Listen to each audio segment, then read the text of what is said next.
News is the UK's home of discussion and debate from all perspectives. To stay up to date on the latest stories, Make sure that you subscribe to the GB News channel. right here on YouTube. You can watch us live 24/7 across the whole world. You can also check out exclusive content and catch up on previous episodes of your favourite shows Every day, we ask the questions that you'd ask, so why not add your voice to the conversation in the comments section? Don't forget to subscribe. We are GB News, Britain's news channel. Every night at 11 on GB News, we bring you the next day's stories the day before.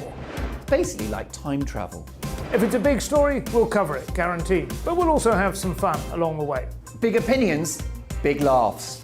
Sometimes big hair. This is Headliners, the paper review show that won't send you to sleep like the others will. 11 p.m, 7 nights a week. Join us.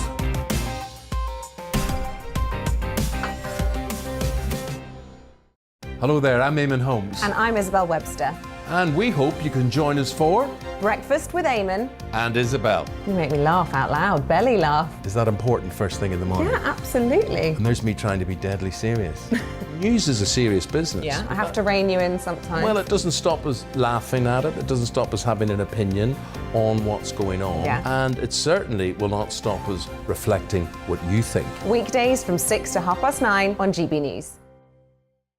I'm Dan Wootton. Join me Monday to Thursday from 9 to 11 for the feistiest and most fun news debate on TV, where free speech reigns. I'll bring you a sharp take on the day's biggest stories, bombshell newsmaker interviews, and A-list guests. And I guarantee you, no spin, no bias, no censorship, and no reason to go to bed. That's Dan Wootton Tonight, Monday to Thursdays from 9 on GB News.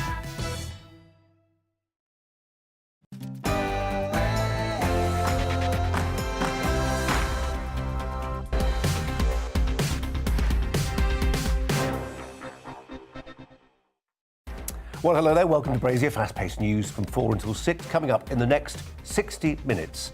The government moves towards minimum entry grades for university. Why is it taking so long? Also, as 3 Islamists found guilty of plotting to attack a prison guard, how lawless are things inside some of Britain's top anti-terror jails?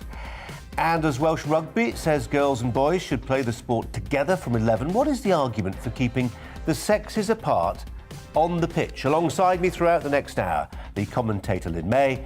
But first, the headlines for you.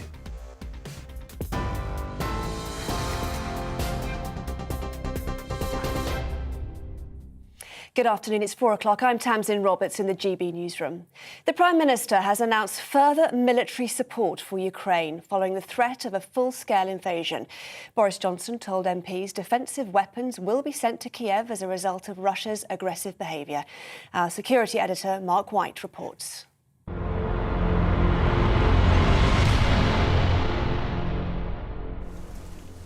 In the trenches overlooking Ukraine's rebel-held areas, soldiers say they've been coming under increased mortar fire. Another Ukrainian serviceman is reported to have been killed today and several more injured. It follows a funeral in Kiev for a soldier killed at the weekend. So far, the shelling is coming from rebel fighters. For the moment, at least, there is no sign of Russian troops. In the comments, the Prime Minister said it wasn't too late for Russia to pull back from the brink. What we want to see, Mr. Speaker, is de-escalation by Vladimir Putin. There's still hope that he will see sense, but we are ready very rapidly to escalate our sanctions as I have set out. In Moscow, even as his troops wait to cross into Ukraine, Vladimir Putin said he was still open to negotiation. Our country stays open for direct and honest dialogue, for the search of diplomatic solutions for the most complex issues. In rebel-held Donetsk, there are no signs of Russian tanks yet, but many locals say they'll welcome their arrival. I think there will be radical changes in everything. Maybe peace can finally come. The shooting has stopped, and for us, this is the most important. We'll pull through the economic adversities. We'll weather it by ourselves. As Western governments begin implementing sanctions against Moscow, They warn any further Russian aggression will be met with even tougher measures. Mark White, GB News. Well, Ukraine has declared a 30-day state of emergency and has announced compulsory military service for all men of fighting age. Government websites have also crashed, with authorities suggesting it's a result of a cyber attack. Speaking at the United Nations in New York, the country's Foreign Minister, Dmytro Kuleba, asked for swift action to contain Russian aggression. Ukraine has never planned and does not plan any military offensive in the Donbas. Neither any provocations or acts of sabotage, as Russia attacked the very fundamental principles of international peace and security, the pillars of the United Nations, and, as I mentioned, the very existence of the Ukrainian state, a founding member of the United Nations. To other news now, and the Governor of the Bank of England says there's a clear risk of inflation remaining high. It hit 5.5% in January, the highest rate in nearly 3 decades. Andrew Bailey told Parliament's Treasury Select Committee, the BOE forecasts, it'll peak at nearly 7.25% in April, when a rise in the energy cap comes into effect. Strong winds and heavy snow will hit the UK this week as the nation faces continued warnings about significant flooding. This comes after 3 storms battered the UK within a week, causing the River Severn's water levels to rise and flooding parts of the Midlands. The Environment Agency has issued 2 severe flood warnings for the Severn, where levels could overtop the defences. The London Mayor has been accused of failing to follow due process over the resignation of Met Police Commissioner Dame Cressida Dick. Former Deputy Commissioner Sir Stephen House is now calling on the Home Secretary to launch a review. Sadiq Khan's office has rejected claims the situation was mishandled. A man who stalked the British tennis star Emma Raducanu has been handed a 5-year restraining order. Bromley Magistrates Court heard 35-year-old Amrit Magar turned up to the teenager's home multiple times, leaving gifts on her porch and taking her father's shoe. It was also heard that 19-year-old Miss Raducanu no longer feels safe in her own home. Staffordshire Police have renewed their appeal for help to find a woman who's been missing since Saturday. CCTV footage shows 19-year-old Emmy Robson, last seen in Weston in Crewe at around 7 p.m, wearing a red hoodie, black jogging bottoms and black trainers. Students could be blocked from taking out student loans at university if they fail their Maths and English GCSEs. That's under new government proposals published later this week. The plans will introduce limits on student numbers and minimum entry requirements for some university applicants. Heathrow Airport has recorded its lowest annual passenger numbers for nearly 50 years. Britain's biggest airport says numbers fell to under 20 million last year, the lowest since 1972. They say that although numbers are behind forecast, they expect a strong summer for tourism. This is GB News. We'll bring you more news as it happens. Of course, now, though, it's back to Brazier.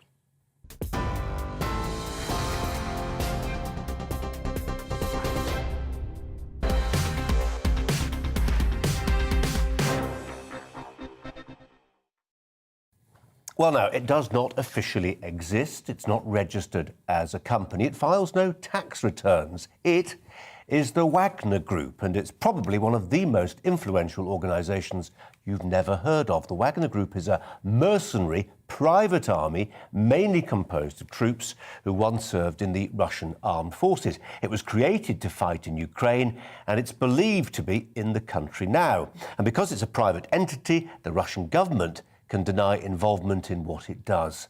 And what it does goes far beyond the borders of Europe. Recently, French forces left the African state of Mali after the country's leaders there asked the Wagner Group to deal with an Islamist insurgency. Out went the French. Well, the security specialist and CEO of International Corporate Protection Group is Will Geddes, who joins me now. Will, thanks for coming in. Who are they? They're a very interesting outfit, Colin. They've been around since about 2014. And quite often we see in some of these conflict zones a lot of private military companies that get engaged. But most of these albeit quite secretive and somewhat covert and registered in all sorts of interesting places like the BVI or the Cayman or Delaware, for example, will be operating, recruiting former soldiers.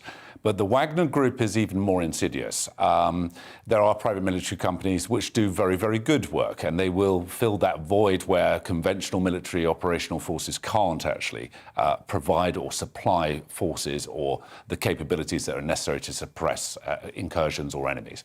But the Wagner Group is very, very interesting because it certainly seems to appear the Russian state deny their existence, but there's a lot that ties them to their Ministry of Defense.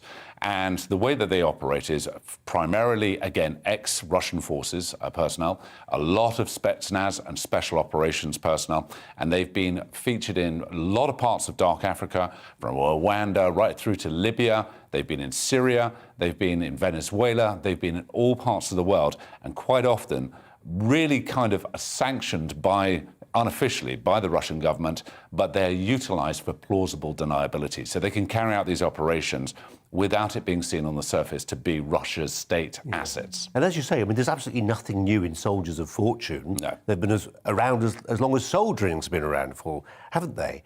There were British mercenaries in Africa in recent decades. But this idea that not only are they privately paid for, but they're still directed from on high by Moscow, that's the key thing. Yeah, that's the key thing. And so their operations, for example, Ukraine is a great case in point, where certain actions can be attributed to separatists and could be seen as these sort of rogue forces that are not working under the state banner. And therefore, groups like Wagner can come into those types of operations, carry out what can be surgically precise attacks and devastating impact on the localities. But again, the state can turn around, Putin can turn around and say, well, this is not an official action by Russia. But I think this is the beginning of a number of other similar actions where Wagner's name may crop up again. We'll get it. I know you're going to be around for another minute or so, but Lynn May, a columnist, is going to be alongside me for the next couple of hours, having been with me a couple of weeks ago. And we were talking during the commercial break about to what extent, if you are somebody under 30, what the Ukraine crisis means to you. While Will's still here, let's just talk about it now. You're following it closely, Lynn. But online, your cohort, what do they make of it? It's a big question. I think there's differences because some people are saying, why are we getting involved? Ukraine is not our NATO member. What's it got to do with us? We've already suffered with regards to the pandemic, so on and so forth. But I don't think people realise that if this goes ahead or there is a crisis in the region, it can affect us. We're already going to experience, energy prices in terms of it being hiked in April. And we get the majority of it from Norway. And the Prime Minister has already said in Norway that they're at maximum in terms of supplying energy. So we are going to struggle in terms of prices going up because there's going to be issues in terms of energy supplies.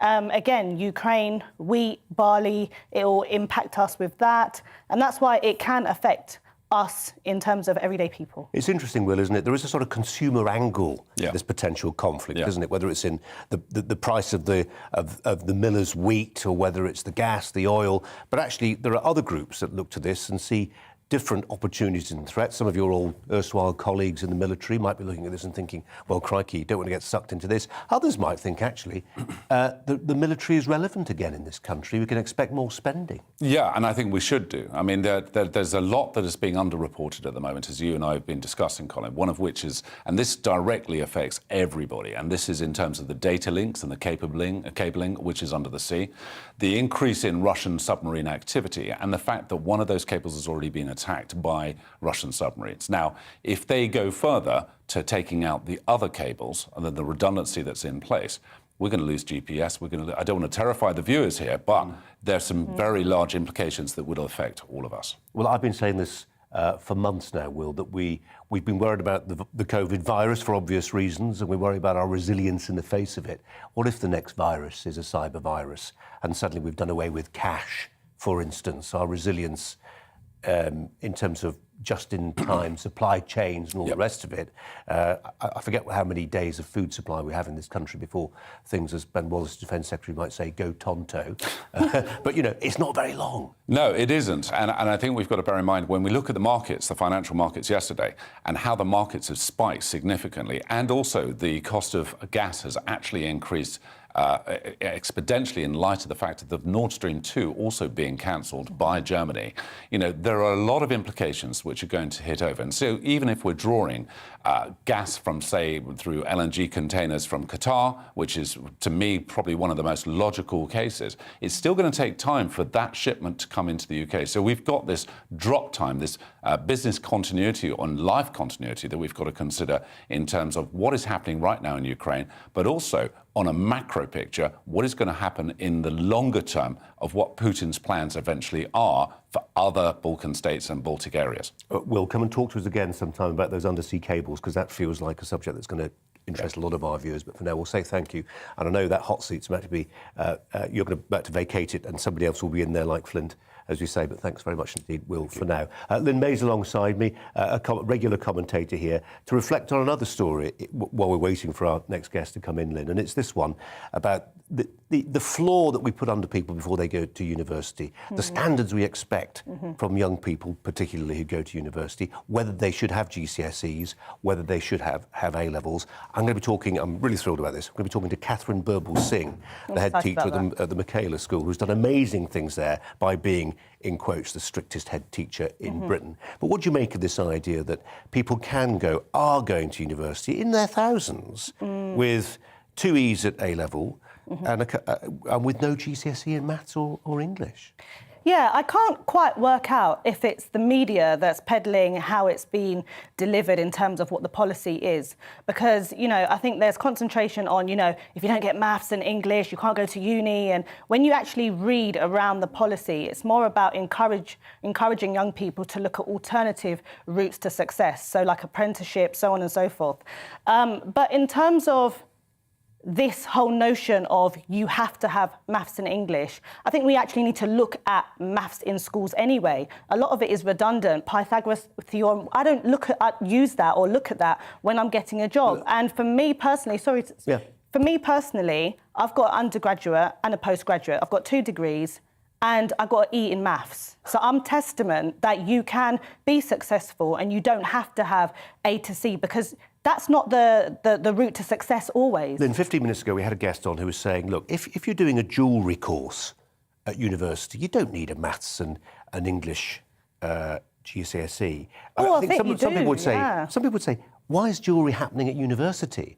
Because there's another conversation here about what university is for. And, you know, if you're a working class lad who goes to university, I remember being really disappointed getting to university and finding out that a lot of my more middle-class contemporaries, it was a bit of a DOS, it was a bit of a dodge. I'd worked really hard to get to university. I was expecting people to be sitting around cross-legged discussing Sartre and all that pretentious guff that actually they weren't doing. My point is this, that if you let anybody in, it stops being an elite institution. I know that word's sort of, people have that uncomfortable associations, but I mean it in the best sense, that you want your brightest and your best to be learning from each other. No, I do agree with that. Completely. I do think that degrees has lost its kudos, and then if so many people have degrees, it's going to become redundant in terms of being able to use them. The jewellery or the technical college? Yeah, but I think, again, the message is wrong. I think people need to look at why they're going to uni, what they're studying. You know, like fine arts, you know, it's a waste of resources. But at the same time, you saying your middle-class peers, again, the message is about the loan. So those who don't pass English and maths will not be able to get the student loan. But what about those who can afford it? Their parents are going to say, off you pop, we can afford it. It doesn't matter if you can't get a loan. And it's going to disadvantage all those who actually don't have access to finances. I'm not sure it would. It's a lot of money. It becomes a lot of money then if you're paying, because already those middle-class parents who are sometimes criticised but actually slaving away to try and put the money together to pay for the accommodation for their child, and then be expected to come up with 9,250 quid for tuition fees. Actually, I think a lot of parents would say, do you know what? Maybe it's an apprenticeship. We'll come back to this, Lynn. Ada McGee slipped in under cover of darkness, and we will explain why in just a second, because it's this story. One of the most watched sporting events in the world, the Champions League, is planned to take place in St. Petersburg, Russia, in a few months' time. This May, in fact. It's the biggest club trophy in football, watched by hundreds of millions around the world, as you'd expect.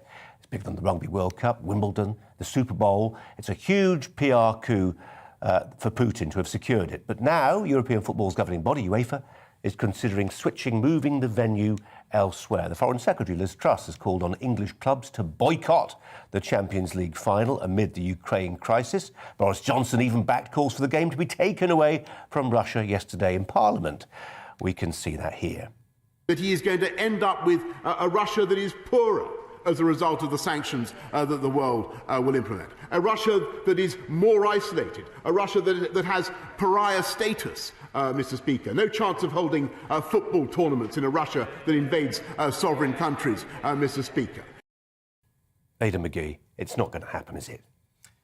No, it's certainly not. I mean, it's not in Boris Johnson's gift to actually remove a Champions League final from anywhere, but in totality, no, I don't think it's going to happen. I think they will have to remove it. I have some sympathy with UEFA here. They get lots of things wrong, Colin, when it comes to football governance. They have done consistently alongside FIFA, who govern the world football. Well, they're in charge of world football governance, whereas UEFA is in charge of Europe. But in the last 20 years, they've got lots of things wrong, and this is not their fault. They've got their house in order. They've arranged for the football to take place at various different venues. It has to be done in advance, and then suddenly they're awashed with a geopolitical dynamics, and it means that they're going to have to change things, but it's not their fault. That's part of the gig, isn't it? I mean, you know, politics and sport, I know people say they shouldn't mix, but they often do mix, and you've got to make a call. By the way, apologies if you are listening on DAB radio, but we were just showing pictures of the St. Petersburg Stadium, if you were wondering what you were looking at there. I mean, I can understand there's going to be logistical problems. Contracts will have been signed with TV companies, caterers, etc., etc., etc. But when it comes to it, the idea, for instance, there are British teams still in the Champions League. Imagine if one of those teams went to the final in St. Petersburg while there's a war raging and British anti-tank weapons are being fired at Russian tanks. You wouldn't feel entirely safe as a British football fan going to St. Petersburg, would you now? Certainly not, but I mean, it was also moved from St. Petersburg last year because of COVID restrictions. So with everything that's going on there now and the tanks arriving in Donbass, I would think that's a compelling case now to move it.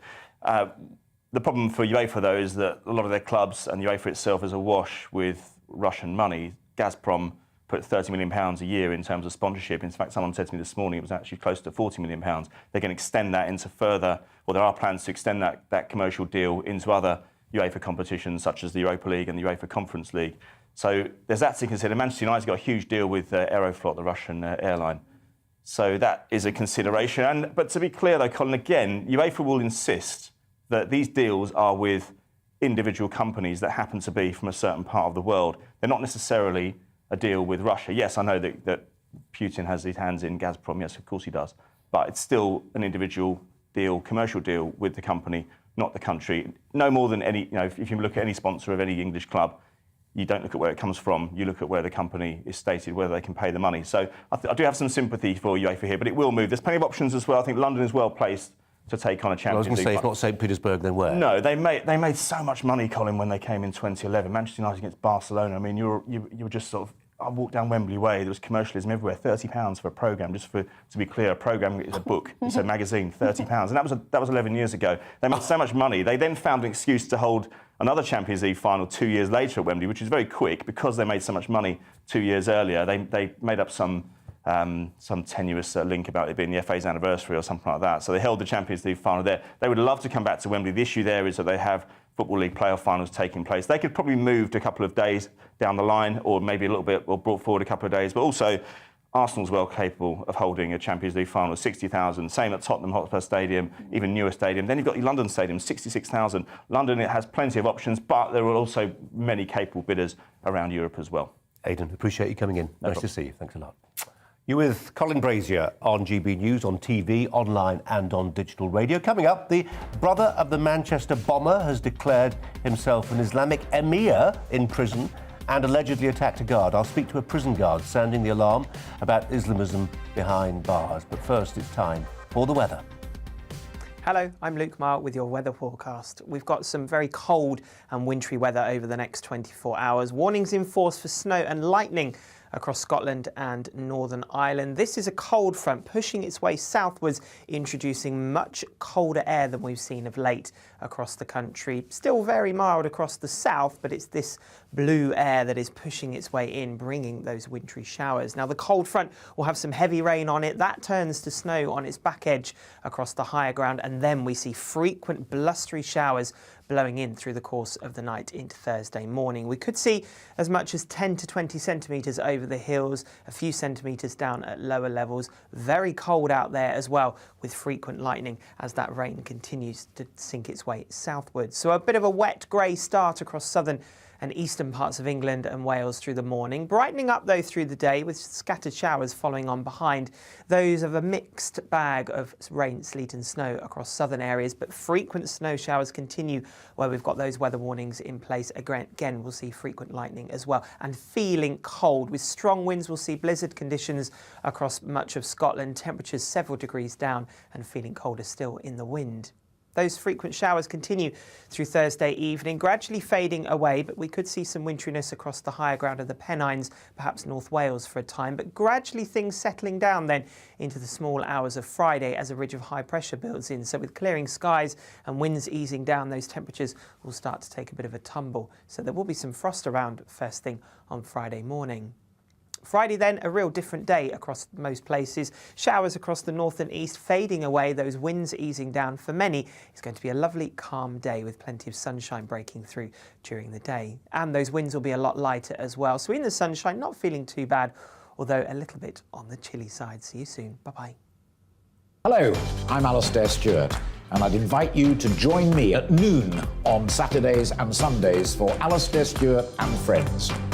I've been in this business for over 40 years. And now, here at GB News, I've never been happier.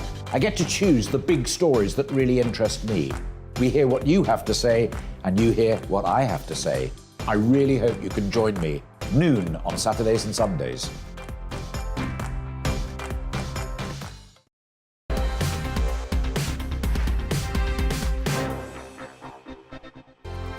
GB News is the UK's home of discussion and debate from all perspectives. To stay up to date on the latest stories, make sure that you subscribe to the GB News channel right here on YouTube. You can watch us live 24/7 across the whole world. You can also check out exclusive content and catch up on previous episodes of your favourite shows. Every day, we ask the questions that you'd ask, so why not add your voice to the conversation in the comments section? Don't forget to subscribe. We are GB News, Britain's news channel.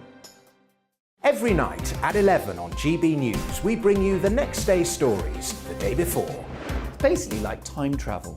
If it's a big story, we'll cover it, guaranteed. But we'll also have some fun along the way. Big opinions, big laughs. Sometimes big hair. This is Headliners, the paper review show that won't send you to sleep like the others will. 11 p.m, 7 nights a week. Join us.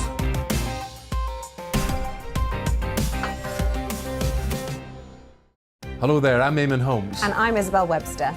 And we hope you can join us for Breakfast with Eamon. And Isabel. You make me laugh out loud, belly laugh. Is that important first thing in the morning? Yeah, absolutely. And there's me trying to be deadly serious.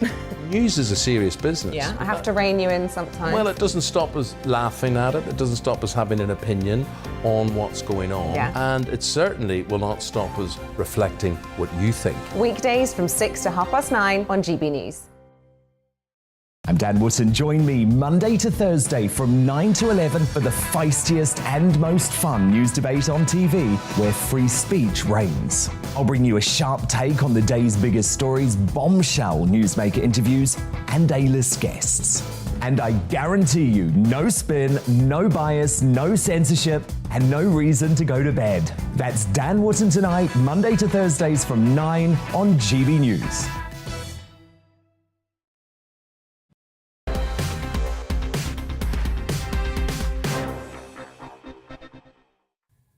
Welcome back. You're with Colin Brazier on GB News, on TV, online and on radio. Now, the brother of the Manchester bomber has reportedly declared himself an Islamic emir in a British prison and attacked a guard in what was described as an animalistic attack.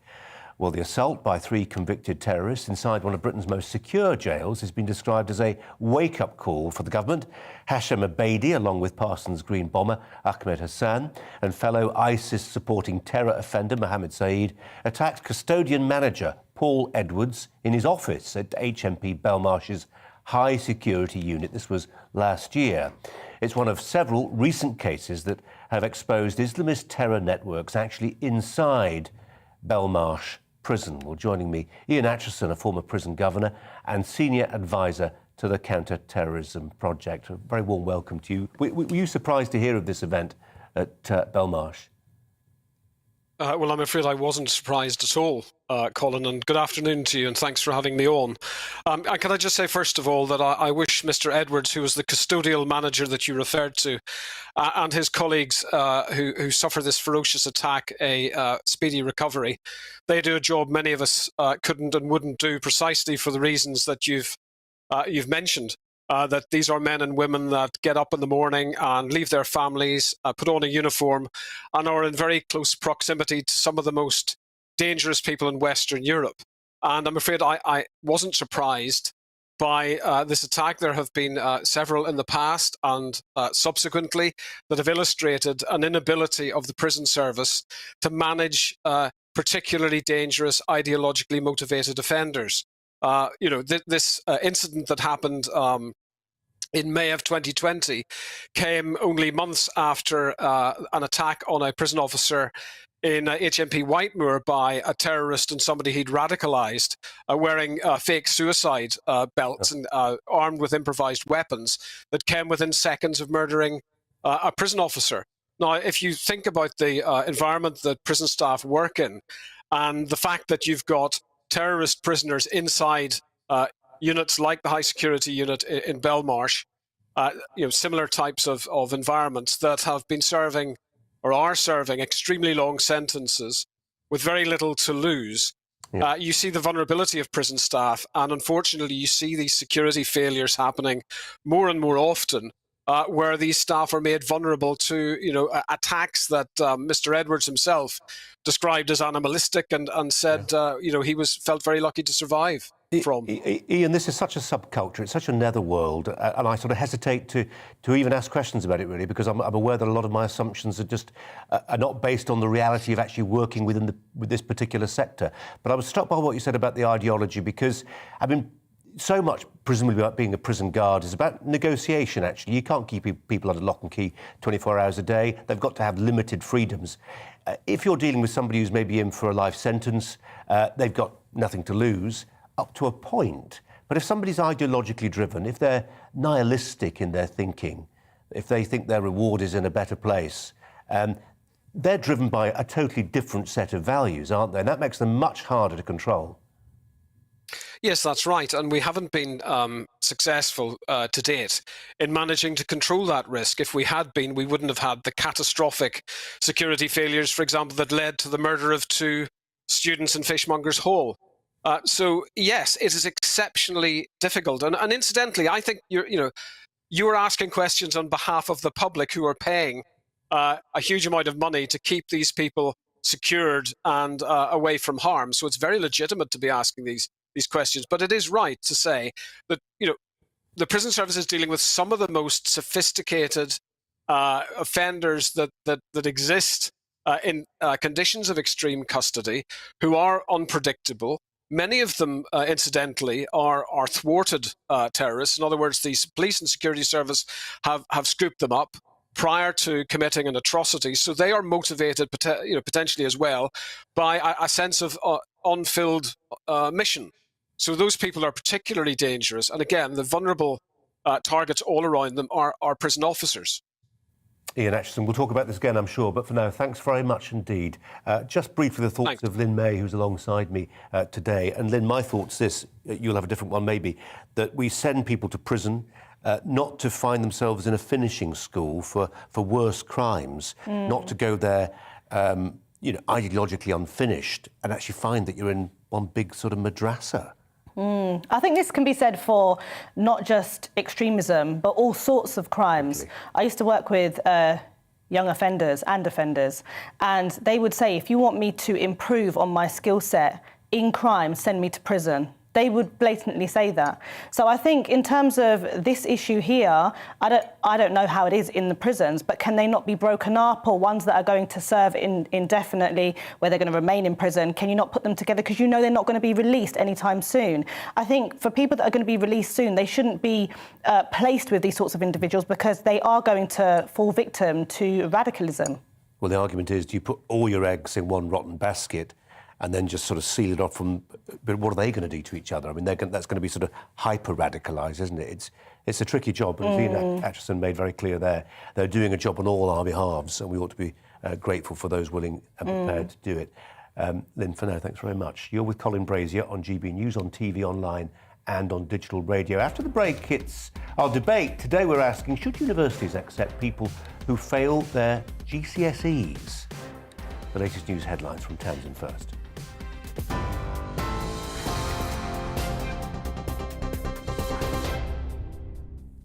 Colin, thank you. It's 4:32 in the GB newsroom. The Prime Minister has announced further military support for Ukraine following the threat of a full-scale invasion. Boris Johnson told MPs defensive weapons will be sent to Kiev as a result of Russia's aggressive behaviour. President Vladimir Putin says Moscow is still ready to look for diplomatic solutions with the West. The London Mayor has been accused of failing to follow due process over the resignation of Met Police Commissioner Dame Cressida Dick. Deputy Commissioner Sir Stephen House is now calling on the Home Secretary to launch a review. Sadiq Khan's office has rejected claims the situation was mishandled. A man who stalked British tennis star Emma Raducanu has been handed a 5-year restraining order. Bromley Magistrates Court heard 35-year-old Amrit Magar turned up to the teenager's home multiple times, leaving gifts on her porch and taking her father's shoe. It was also heard that 19-year-old Miss Raducanu no longer feels safe in her own home. Staffordshire Police have renewed their appeal for help to find a woman who's been missing since Saturday.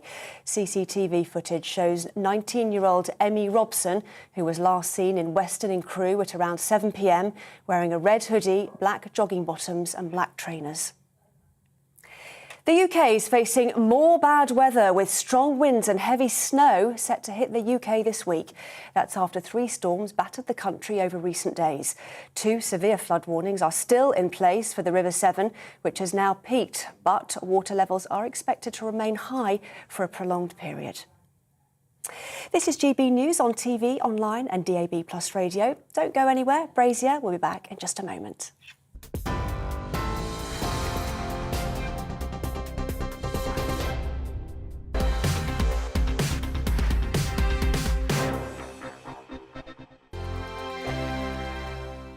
GB News is the UK's home of discussion and debate from all perspectives. To stay up to date on the latest stories, make sure that you subscribe to the GB News channel right here on YouTube. You can watch us live 24/7 across the whole world. You can also check out exclusive content and catch up on previous episodes of your favourite shows. Every day, we ask the questions that you'd ask, so why not add your voice to the conversation in the comments section? Don't forget to subscribe. We are GB News, Britain's news channel.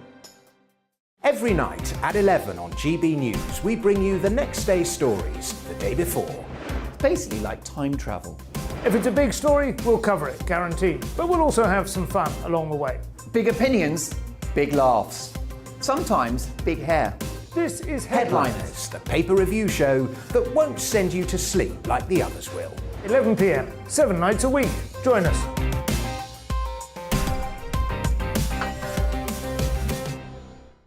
Hello there, I'm Eamon Holmes. And I'm Isabel Webster.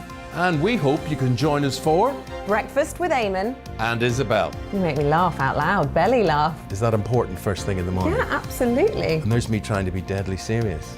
News is a serious business. Yeah, I have to rein you in sometimes. Well, it doesn't stop us laughing at it. It doesn't stop us having an opinion on what's going on. Yeah. And it certainly will not stop us reflecting what you think. Weekdays from 6 to 9:30 on GB News.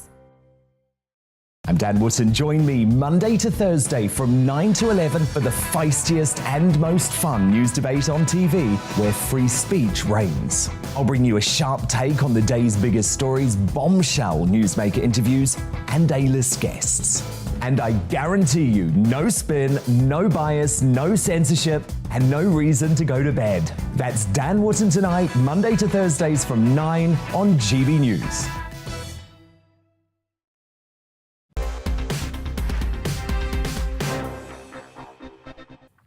Well, we've addressed this one already. We'll do it again now at greater length because it's getting a lot of you agitated. Pupils who fail GCSEs in maths and English will be banned, effectively, from taking student loans in an attempt, it's said, to restrict the numbers going to university and weed out pointless courses as a side effect of that. The Department for Education is set to publish proposals this week, I think tomorrow in fact, including limits on student numbers and a shake-up of higher education funding. Some argue that as this policy would only affect people with poor GCSEs from securing student loans, it will affect the poorest in society. Should you fail maths and English under this policy, you can still go to university, but you'd have to be self-funding, in other words, probably the bank of mum and dad. If they do implement this controversial policy, should everyone who does poorly in their GCSEs be blocked from going to university, which should be a kind of elite occupation? I mean, that the old-fashioned sense of the word, that an academic elite. So for the debate this hour, we're asking, should universities accept people who fail their GCSEs? Joining me then, Rachel Hewitt from the Higher Education Policy Institute and Chris McGovern from the Campaign for Real Education. Thanks so much to both of you for joining us today. Rachel, you'll know that I'm sure you've seen it on Twitter. I see it in the inbox here. There are lots of people scratching their heads and astonished, actually, that you can go to university without a GCSE in maths or English. Well, I think it's worth noting that it will only be a really limited number of people who will be affected by this change in policy. But for those who might be affected by it, it's worth thinking about what the impact might be and who those individuals might be. So, for example, if you're a mature student and you had a really tough time at school, you didn't get on well with school, but later in life you want to retrain, perhaps actually it would be a real issue to limit those people from accessing higher education and accessing opportunities. And the government have already, we expect them to acknowledge tomorrow that actually there'll need to be some restrictions on this in terms of people like mature students. So I think it's just whether this is the right mechanism to do so in the way in which it's done, whether limiting access to student loans is the right way to bring in this policy. Chris McGovern, what do you make of this policy? I mean, the details we await, but the broad principles. Well, let me say first of all that this grade 4 mathematics and English, which is being required, is itself a certificate of incompetence. It's a very low standard. When the BBC actually took cameras to South Korea a few years ago, they actually filmed South Koreans taking that GCSE mathematics, and they did it in about 20 minutes, and they sort of giggled politely and said, well, that's what we did in primary school. You have to remember, when you start to dumb down entry requirements going into university, you're also going to end up dumbing down degrees. The people who are going to be looking after us in the future, the engineers, the doctors, the nurses, the bankers, the lawyers, they're going to be not fit for the job because they're not going to be educated. Universities should be centres of excellence. That's not, by the way, in any way to disparage people who aren't academic, but we want horses for courses. A lot of young people are being persuaded to go to university, given incentives to go. They end up doing degrees which don't get them a job commensurate with that degree. They've been called by a Labour politician, Margaret Hodge, some years ago, Mickey Mouse degrees. So this is yet another betrayal. I would say we need to raise the bar, and a grade C mathematics, being a certificate of incompetence, is not high enough. We want a B or an A in mathematics and in English to get into university. So we should raise the bar. This is not enough. This is simply not enough. Rachel, as Chris makes clear, we are in a global competition, aren't we, with countries who spare no effort in hothousing their kids to perform in a global market. And we need to be unashamed about higher education, the clue's in the title, being academically elite, because it's not just while you're doing your course. When you go into higher education, you're rubbing shoulders with people from different courses. You want them to be, if you've got to the top of the academic tree and you've gone to a university, you want them to be as smart or smarter than you, to stretch you.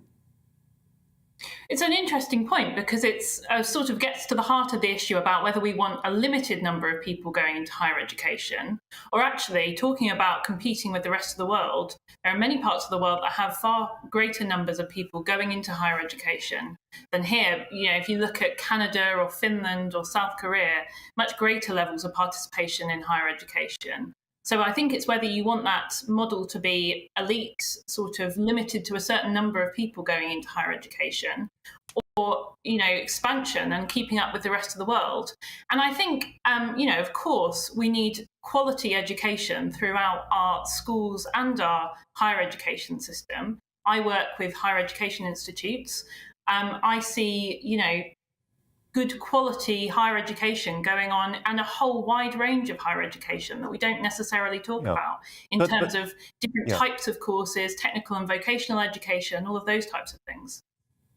Chris McGovern, I mean, I don't want to boil this down just to whether going to university is value for money, but for a lot of parents, and I speak as a father with children at university, and I'm partly on the hook for it financially, and I'm wary, as many parents are, that sometimes some of the courses don't have the look of value for money. They don't, and the problem is, and I spoke to a conference of admissions tutors a few years ago with all the senior figures there, and I pointed out to them that a large number of their graduates from universities were underemployed or unemployed. They could see them working in the coffee bar over the road. There was a hushed silence in the room, and it was witnessed by journalists. But after that conference, some university admissions tutors from quite important universities quietly said to me, "Thank God that you said it, because no one else will tell the truth, will they?" Now, that says it all. Look, we want universities, we want lots of youngsters to go to university, but they need to be capable of going to university. So, if a person can't pass maths at level 4, which is a pretty abysmal standard, they shouldn't be at university. We've got to raise the standards in this case and set the bar high, because what we're saying to young people at school is you don't need to work at school because you can walk into university. No, we should be raising the bar in primary schools and in secondary schools. So, these children can go to university. And in some countries, they do go because they're very good. You go to Singapore or Shanghai or Estonia or Korea, South Korea. They're at a very high standard. They deserve to go to university because they're good enough. I'd like to play Premiership football. And perhaps, I feel unfairly treated there, but I'm not good enough. And even though I support Aston Villa, I'd like to play for them, and maybe I should get in their team. They're so bad. But Thank you, Chris. I'll never make let's not intrude on private grief anymore. We might come back to that. Rachel, I remember having a conversation 6 or 7 years ago with somebody who was absolutely sure that the end was nigh for large swathes of the university sector. They will be going out of business soon. He said the business model is unsustainable. What do you say to those people who will look at this and say, this is why there's so much criticism, because this seriously undermines the funding model for third-rate institutions which in a Darwinian way, do not deserve to even be there? I think that really underplays the excellence of our higher education system, and the excellence is partly in the diversity of our higher education system. Lots of the universities, I work with modern universities, and we, train public sector workers. We, operate in degree apprenticeships and the great opportunities that those can bring, as well as the sort of wide range of higher education. And I think we can really limit ourselves to talking about higher education in a really narrow way, which doesn't reflect the full picture of what's out there in terms of universities.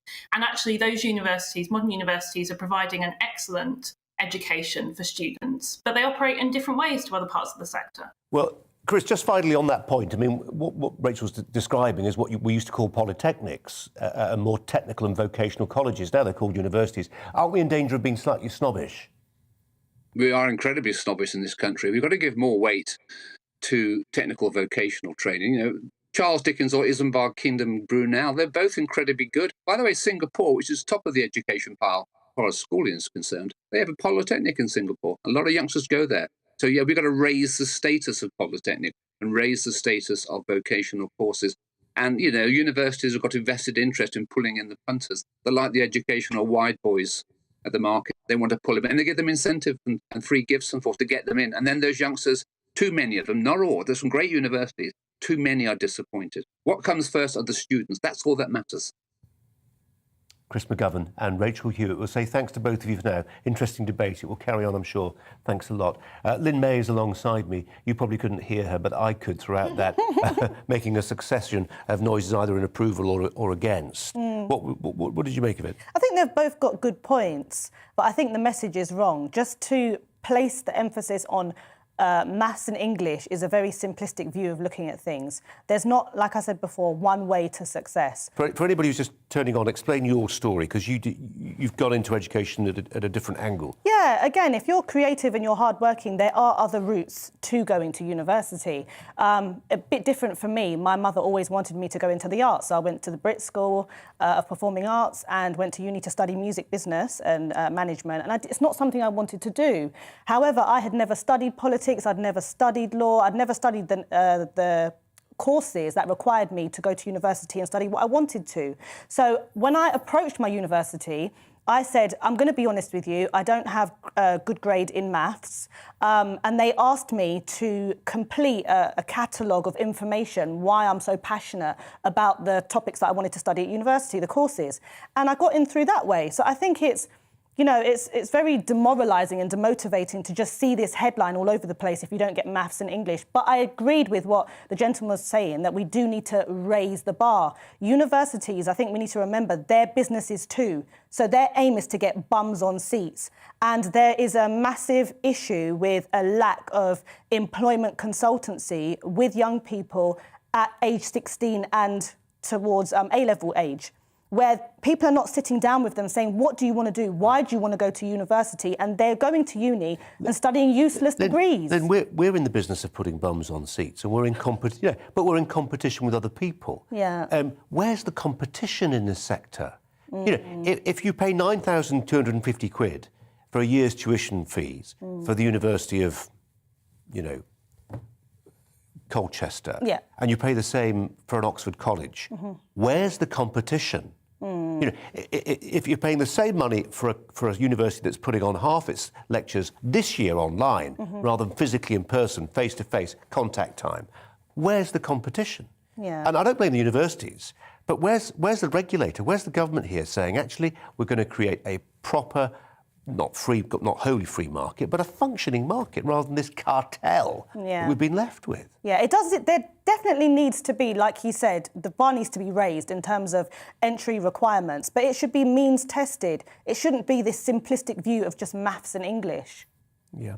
People younger than you who are making that, on the point of making that decision now, you've seen the worm turning, fewer of them saying university, actually more of them saying, I could do without the debt, I'll get a job. Yeah, because also, looking at vocational courses, a lot of people go to uni thinking that degree will assist them in the job market, and oftentimes it won't. You can go and study really useful courses that will get you a fantastic job, like Prince 2 and so on and so forth, and these are not being discussed, and I think it needs to be. Yeah. I want people to still be able to do English degrees and stuff, but I want them to actually really get the most out of it, But I also being think, there for the bar. Yeah, because England is a service-led country, we need to look at useful degrees that will help us with agriculture and help us with manufacturing and things like that. Yeah, but you need engineers and designers to start making exactly. things again. We're running out of time. Thanks very much indeed. You're with Colin Brazier on GB News, on TV, online and on digital radio. After the break, should 13-year-old girls be playing rugby, contact rugby, with boys? Welsh Rugby does not think so, recently changing its rules. I'll speak to a doctor about that. But first, a look at the weather.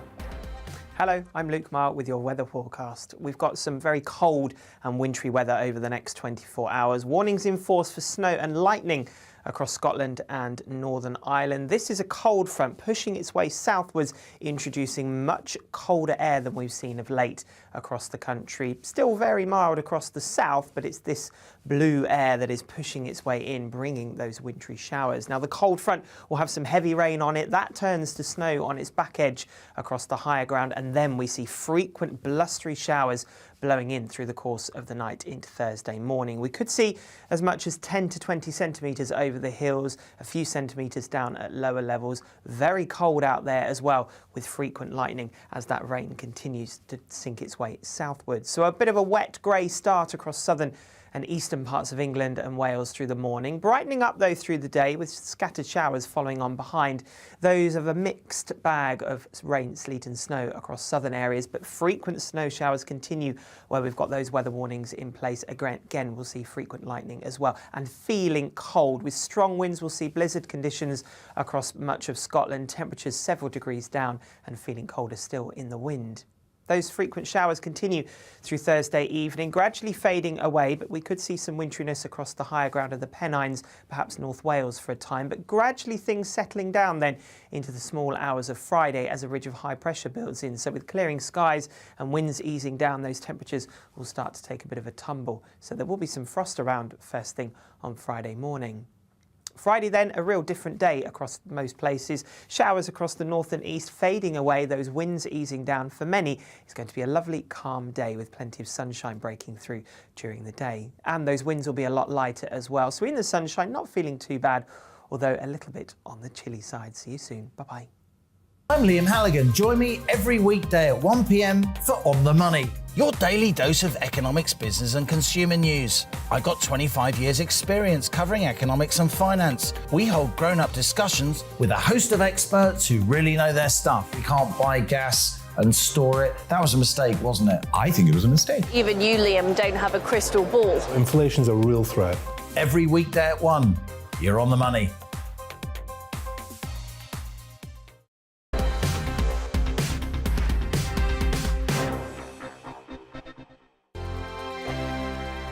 GB News is the UK's home of discussion and debate from all perspectives. To stay up to date on the latest stories, make sure that you subscribe to the GB News channel. Right here on YouTube. You can watch us live 24/7 across the whole world. You can also check out exclusive content and catch up on previous episodes of your favourite shows. Every day, we ask the questions that you'd ask, so why not add your voice to the conversation in the comments section? Don't forget to subscribe. We are GB News, Britain's news channel. Every night at 11 on GB News, we bring you the next day's stories the day before. It's basically like time travel. If it's a big story, we'll cover it, guaranteed. But we'll also have some fun along the way. Big opinions, big laughs. Sometimes big hair. This is Headliners, the paper review show that won't send you to sleep like the others will. 11 p.m, 7 nights a week. Join us.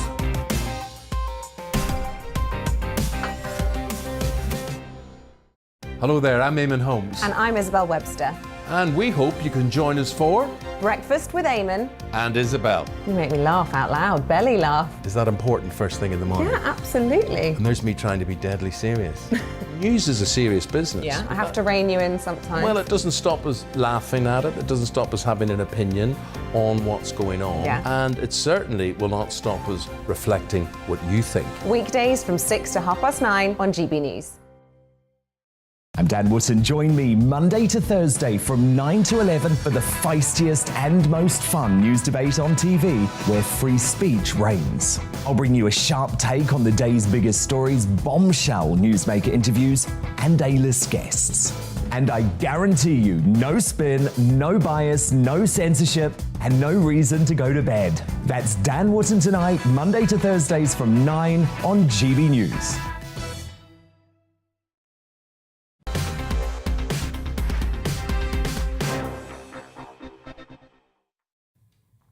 Welcome back. You're with Colin Brazier on GB News, on TV, online and on digital radio. It's coming up to 5 to the hour of 5. Welsh Rugby Union has banned young girls from taking part in mixed rugby games in Wales. At the moment, boys and girls can play together until the age of 13. But from September, girls' participation in teams for under 12s and under 13s will be stopped. This takes 2 years of mixed game time away from them. We'll get a medical opinion on concussion and what that can do, whether there are differences between boys and girls physically that maybe enter into this conversation. Lynn May's alongside me. We were talking about this during the commercial break. I've got my eldest daughter plays rugby to quite a high standard, and my son plays it, and he's 12. And the idea of a 12-year-old, a team of 12-year-old boys taking on a team of 12-year-old girls, the kinetic impact. I don't know, but certainly by 13, 14, forget it. You can't mix boys and girls. You can't mix men and women in the same rugby teams. There would literally be deaths. Yeah, I agree. And I'm for this. I'm surprised that Wales has taken this stance, but I'm glad that they have. We're heading down this road of, we should be able to do everything boys, men can do, but our bodies does not support our ideologies and feelings and change of ideas, and that's the end of it. In terms of a boy or a male's bone density, it goes to show that women can, and girls, suffer massively at these contact sports. And I support this. Yeah, I mean, there are some sports. I mean, think of equestrian sports where women compete on equal terms with men. But when it comes to the brawn and heft of a body that's 30% denser in bone and muscle mass against one that isn't, you're just storing up trouble. Let's go to Dr. Veena Babu, who a regular contributor here for Veena's thoughts on concussion in particular. Veena, hi to you. I'm looking at looking earlier at one study that said women, Veena, were twice as likely to suffer from concussion. Same impact. The effects could be longer lasting and could be more serious. Any thoughts on this? Absolutely. You know, rugby is a very high contact sport. Now, if you look at the average age at which a young person hits puberty, for girls in our country, it's 11 years old. So it's interesting that that is now the new bar that they've set. And I agree with Lynn. I think this is a move in the right direction because as much as we'd like to think we're all equal, physiologically, by that age, we start to differ. Hormones, you know, estrogen, testosterone, different amounts of these hormones kind of regulate in our body. And you see those pubertal changes, and you don't want a young person already having to navigate so many different feelings and thoughts at that time to then feel that they're not as equal to a boy or they're less strong or less able. The question that really comes to my mind is, why wasn't this thought about before, or how were they allowed to do this up until the age of 13 or 14? And Vina, more generally, when it comes to concussion, it's still a moving subject, isn't it? We're still learning more all the time. And I know sometimes people, you know, watching the Six Nations right now get frustrated when they see a player who's got to go off for a concussion check and it interrupts the flow of the game and all the rest of it. But actually, we know, don't we, that concussive injuries have caused huge problems, life-shortening, certainly in terms of quality of life-shortening injuries for lots of people who've been involved in high-impact sport. Yeah. So a concussion, you know, your brain is held inside the skull. So any high impact that moves the brain a little bit inside the skull can cause a concussion. The effects can last immediately afterwards, 2 weeks and months afterwards. I've seen adults and children actually have concussion-based symptoms for weeks where they can't concentrate, they feel low in mood, they can't sleep as comfortably, they might not be able to, you know, finish tasks that they start. Not saying each of these rugby injuries lead to that, but if you're asking me directly about concussions, that's the array of symptoms we're talking about, yeah. Vina, isn't it nice not to be talking about COVID? Long way to you. But lovely to see you anyway. Vina Babu, thanks so much for your time. Thanks very much indeed. We've got about a minute left before we get to the top of the next hour. Lynn May's alongside me, and reflect on this. I'm going to do a bit of promotion for the show in the next hour. We've got Catherine Burble-Singh coming in, who's the, I think it's probably fair to say, controversial head teacher of the Michaela school in London. She shouldn't be. Well, I agree with you. She shouldn't be controversial. The Times magazine last week described her as Britain's strictest head teacher. But it works, doesn't it? It does. I don't know why it's been deemed as negative to be strict. I think being strict is good. Discipline is good. It assists young people in being able to get those grades, which is proven in her school. So I don't understand why she gets so much flack. We'll ask her. We'll put that. We will at the top of the next hour. Well, actually, about 5:30. But Lynn, for now, I know you're going to stay with me throughout the course of the next hour. Thanks very much indeed for that. It is 5 o'clock.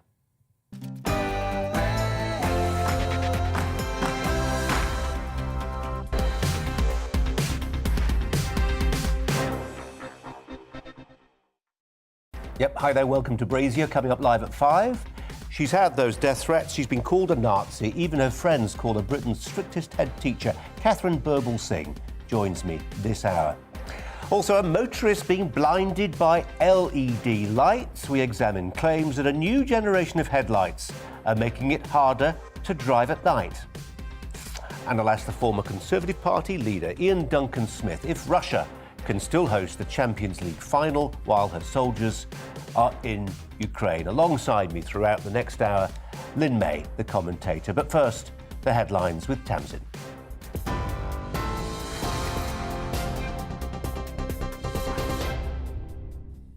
Colin, thank you. It's 5 o'clock in the GB newsroom.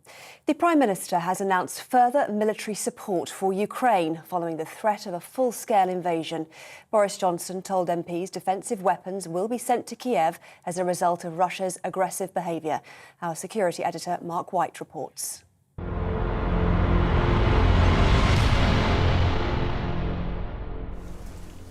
In the trenches overlooking Ukraine's rebel-held areas, soldiers say they've been coming under increased mortar fire. Another Ukrainian serviceman is reported to have been killed today and several more injured. It follows a funeral in Kiev for a soldier killed at the weekend. So far, the shelling is coming from rebel fighters. For the moment, at least, there is no sign of Russian troops. In the comments, the Prime Minister said it wasn't too late for Russia to pull back from the brink. What we want to see, Mr. Speaker, is de-escalation by Vladimir Putin. There's still hope that he will see sense, but we are ready very rapidly to escalate our sanctions as I have set out. In Moscow, even as his troops wait to cross into Ukraine, Vladimir Putin said he was still open to negotiation. Our country stays open for direct and honest dialogue, for the search of diplomatic solutions for the most complex issues. In rebel-held Donetsk, there are no signs of Russian tanks yet, but many locals say they'll welcome their arrival. I think there will be radical changes in everything. Maybe peace can finally come. The shooting has stopped, and for us, this is the most important.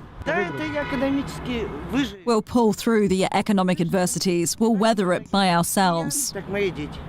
As Western governments begin implementing sanctions against Moscow, they warn any further Russian aggression will be met with even tougher measures. Mark White, GB News. Ukraine is set to declare a 30-day state of emergency and announce compulsory military service for all men of fighting age. Government websites have also crashed, with authorities suggesting it's the result of a cyber attack. Speaking at the United Nations in New York, the country's Foreign Minister, Dmytro Kuleba, asked for swift action to contain Russian aggression. Ukraine has never planned and does not plan any military offensive in the Donbas. Neither any provocations or acts of sabotage, as Russia attacked the very fundamental principles of international peace and security. The pillars of the United Nations, and as I mentioned, the very existence of the Ukrainian state, a founding member of the United Nations. Well, EU leaders are due to hold an emergency summit tomorrow on the crisis. NATO Secretary-General Jens Stoltenberg has warned Europe's facing a dangerous security situation. We will continue to provide Ukraine with strong political, practical and financial support to help Ukraine build their defense capabilities, modernize their defense and security institutions, and uphold their right to self-defense. In other news now, a rapist who carried his victim through Leeds before attacking her has been given a life sentence. Austin Oisande was captured on CCTV walking through deserted streets with the woman in his arms in August 2015. He was only caught last September after assaulting another woman while working as a delivery driver. He's been jailed for life with a minimum term of 16 years. A man who stalked the British tennis star Emma Raducanu has been handed a 5-year restraining order. Bromley Magistrates Court heard 35-year-old Amrit Magar turned up to the teenager's home multiple times, leaving gifts on her porch and taking her father's shoe. It was also heard that 19-year-old Miss Raducanu no longer feels safe in her own home. Staffordshire Police have renewed their appeal for help to find a woman who's been missing since Saturday. CCTV footage shows 19-year-old Emmy Robson last seen in Weston in Crewe at around 7 p.m. She was wearing a red hoodie, black jogging bottoms and black trainers. Strong winds and heavy snow will hit the UK this week as the nation faces continued warnings about significant flooding. It comes after 3 storms battered the UK within a week, causing the River Severn's water levels to rise and flooding parts of the Midlands. River levels have peaked in some areas, but 2 severe flood warnings for the Severn remain in place. The Environment Agency's West Midlands spokesperson Nick Green says the waters in Bewdley won't drop until tomorrow. There's a huge amount of water in the River Severn, all the way up from Bewdley up into Shropshire, Shrewsbury Way, and that water's got to come through. Still, we'll keep the peak up. You won't be able to see the river drop dramatically if you stood here, but if you came here tomorrow, it will have dropped by a fair few centimetres. This is GB News. We'll bring you more news as it happens. Now, though, back to Colin Brazier.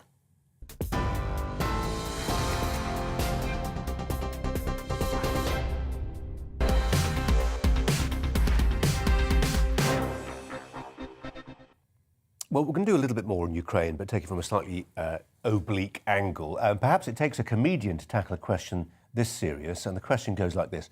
Are we in Britain now too soft, too effete, too divided, too woke to stand up to men who play by older, harder rules. The comedian who asked this is Russian-born. He's called Konstantin Kisin, and he recently posted this tweet, which struck a nerve for many. He said, "While here in the West we talk endlessly about equality, diversity, and social justice, in the rest of the world things are much simpler.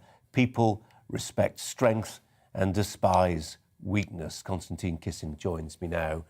Konstantin, thanks for your time. Appreciate it. What a counsel of despair within that tweet that might is always right.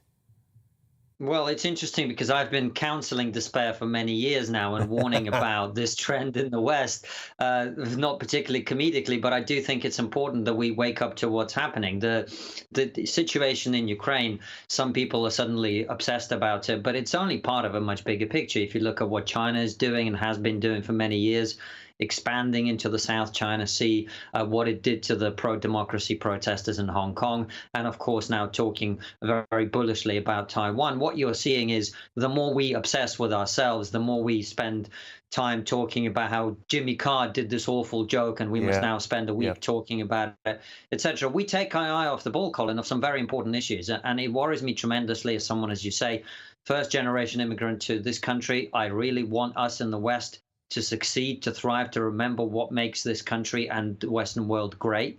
And I'm afraid we're starting to forget that. We spend much more time talking about how evil we are, how terrible our ancestors were, what mistakes were made 300 years ago, instead of focusing on the fact that the Western world is the most progressive, the most liberal, the most democratic part of the world ever. And maybe we should try and maintain that instead of letting other people take over. Konstantin, it seems to me there's a kind of naivety at the heart of it. People think that because they go for weekend breaks to Prague, that they're somehow worldly. It strikes me they're not. It strikes me actually we're more parochial than we've been ever.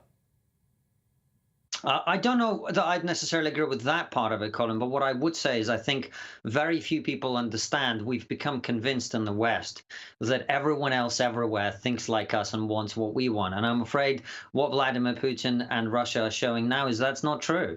People operate in different places on different rules. And as I said in my tweet, I think we spend too much time here talking about things that actually don't matter particularly, while ignoring the fact that there are people out there who are operating on a very different basis. You know, they think about things like land, money, finance, espionage, oil, etc. And the more we sort of just live in this airy-fairy world in which we fail to realize that, the more we are perceived as weak. And when you are weak, the powers that be outside of the West will seek to take advantage of that, which is, of course, what's happening in Ukraine.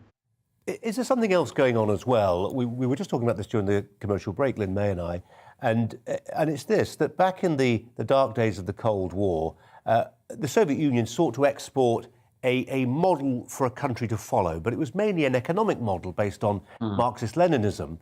Now they're still exporting ideas to what we used to call client states. But it's not about economics anymore, because we all know now that communism was... well, it didn't work, to put it kindly. So they're exporting something else. They're exporting what you described in that tweet, a sort of strongman view of the world, which is based on social conservatism, blood and soil nationalism, family and faith. Now, there's quite a lot in that list that I quite like personally, but that's their strategy now, to actually export that to people and say, look, at the West, they can't even decide whether they're men or women anymore. Stick with our view of the world. I don't know that they're necessarily exporting it. I think what's really happening is they're simply taking advantage of a vacuum. Vladimir Putin did this and Russia did this in 2014 when no response really was given. There were some very weak sanctions and no particular, some words were said, which is not something that people in Russia particularly care about. And so he tested the water then. He found out that nothing happened. So this is the next stage. And one of the things that amazes me, Colin, and in terms of the way that this has been covered, is very, very few people seem to have actually listened or read Vladimir Putin's speech that he made, an hour-long speech in which he told you exactly what's going to happen from here. He spent 40 minutes talking about the history of Ukraine and Russia and the Soviet Union. He essentially explained that the existence of Ukraine is a mistake, that the Russian ethnic people and Russian-speaking people in Ukraine are being genocided. He literally said those words, and he explained that in his view, NATO is moving closer to the borders of Russia because it's about to attack. That is literally what he said. And I don't understand why more people haven't paid attention to this. So what you're likely to see once this annexation of these two regions that he's just recognized is complete is things will settle down for a few years, and it wouldn't surprise me the next time the West finds itself in some kind of difficult moment, whether that's the 2024 election when Donald Trump is likely to run again and everyone's going to go crazy over that, then you will probably see the next step of this advancement, unless very strong pushback is put in place today. Konstantin Kisin, really appreciate your time. Fascinating analysis. Really appreciate it. Thanks a lot. Lynn May alongside me, listening to that. And I was struck, we didn't have time to put it to Konstantin there, but this idea that you get a lot of people on places like Twitter saying, how can we fight a war against the strongmen of Russia? We've got a military obsessed with identity politics and LGBT plus rights, etc., etc. I don't particularly buy that. I think we've got some pretty tough people, at the Pentagon, the Ministry of Defence, in our fighting units. But there's a point behind that, though, isn't there? This idea that we are with sort of less tough people than we once were, and the Russians kind of still are. Yeah, I think Russia, as well as probably the Chinese Communist Party, are going to take our weakness in multiple areas, and they're going to use it to their advantage. So, for example, the pandemic. For example, how much reliance we have on China and obviously Russia in terms of energy. And also marketing PR with our armed forces. It doesn't look the greatest. When you look at Russia's armed forces and their drills, and then you look at ours, we do look weak. So there's multiple factors on how we're looking weak. And I think, that it's a perfect time for them, given how weak we look. Yeah, look, appearances are not everything, but let's hope it doesn't come to the test. Here's a very different question. Have LED car headlights made night driving better or worse for motorists? 9 out of 10 drivers surveyed by the RAC say most car headlights are too bright, and 2/3 think those same lights pose an accident risk. That glare risk rises with age. The eyes of a typical 17-year-old take a second to recover. For a pensioner, it can be up to approaching 10 seconds. Critics of LED lights say it's not just the lights themselves, which, unlike old halogen bulbs, are brighter. It's also that they are often now combined with an auto-dip function, which means lights only come off full beam when another vehicle comes into view. And the fact that when LEDs are used on SUVs, the headlights are high enough to blind. Well, Glenn Jeffrey is a professor of neuroscience at the Institute of Ophthalmology. I have to take that word at a run-up, Professor. I always get it wrong. Just about got through it. LED lights, good or bad? I think it depends on the situation. In many cases, they've been positive. I think in relation to the situation of car headlights, we have a very significant problem, which I was going to say is on the horizon, but it's not. It's in our lap now. These are very powerful. And they're also very, very powerful in the shorter wavelengths, the deeper blues, particularly around 400 nanometers. And the energy that they're punching at those wavelengths is it's dangerous. If I were to put some flies and shine that light on them, they'd die. If I were to ask for ethical permission to do a human experiment from either University College or Moorfields Eye Hospital, not only would I not get it, I would be stupid to even ask for it. So wow. We've got a problem. We've got a problem with intensity of light, and we've got a problem with the wavelength. So if we take those short blue wavelengths and we expose parts of your body to it, what happens is your blood pressure drops and your heart rate goes up. So we have a systemic problem on the body, as well as the fact we've got something that is damaging to our eyes. So we have a problem. Well, Professor, I mean, I'm hearing what you're saying. I'm terrified about what's happened, could happen to the flies. Doesn't sound great. Where are the regulatory authorities in this? How could we get this far down the, no pun intended, road without spotting the danger? I don't know. I actually only came across the output of some of these new lights on the BMW series, looking at it on the web. And I put it in front of the team and everyone was appalled because we work on 420, 450 nanometer light and the damage it does to your body, particularly something called your mitochondria that generate energy in the cell, but also to your bloods. And we were gobsmacked. And I still am gobsmacked. Well, I mean, it feels like, you know, as scientists want to say, a subject worthy of further scientific research, doesn't it? That's for sure. Just on the point about, you know, who's most vulnerable, is it age-related? I mentioned SUVs. Does the angle at which these things are pitched at you make a difference? Yeah. I think we're all vulnerable to it. Everyone. The kick at these short wavelengths is so high. Everybody is prone to suffer from it. You could actually say the older people are slightly better because, you know, some of them might have cataracts or you know, their vision isn't as sharp, their lens isn't as sharp. But once that light gets through to the eye, then it really, whether you're young or old, it doesn't really make too much difference. In our olden days, in our old lights, we had a lot of red in that light. Oh. And so the red and the blue were in balance, and the red was protective and the blue was not particularly protective, but the two were in balance. Now we're suppressing the red because we get a lot more light squeezed out, a lot more intense light with blue, but there is a price that we will pay for that if we're exposed continually to those lights. Professor Jeffrey, we need to talk some more about this, but for now, thanks so much for your time. Appreciate it. It's the subject of our Twitter poll, and getting on for more than 70% of you think that LED headlights are making night driving worse for motorists. Lynn May's alongside me. Do you drive? I do, yeah. LED lights? Not noticed a thing, I'll be honest. Thanks, Professor. Fantastic. You're with Colin Brazier on GB News, on TV, online and on digital radio. After the break, we'll be joined by the former leader of the Conservative Party, Sir Ian Duncan-Smith, to discuss whether or not the latest sanctions on Russia are enough to prevent further escalations. First, though, it's time for the weather.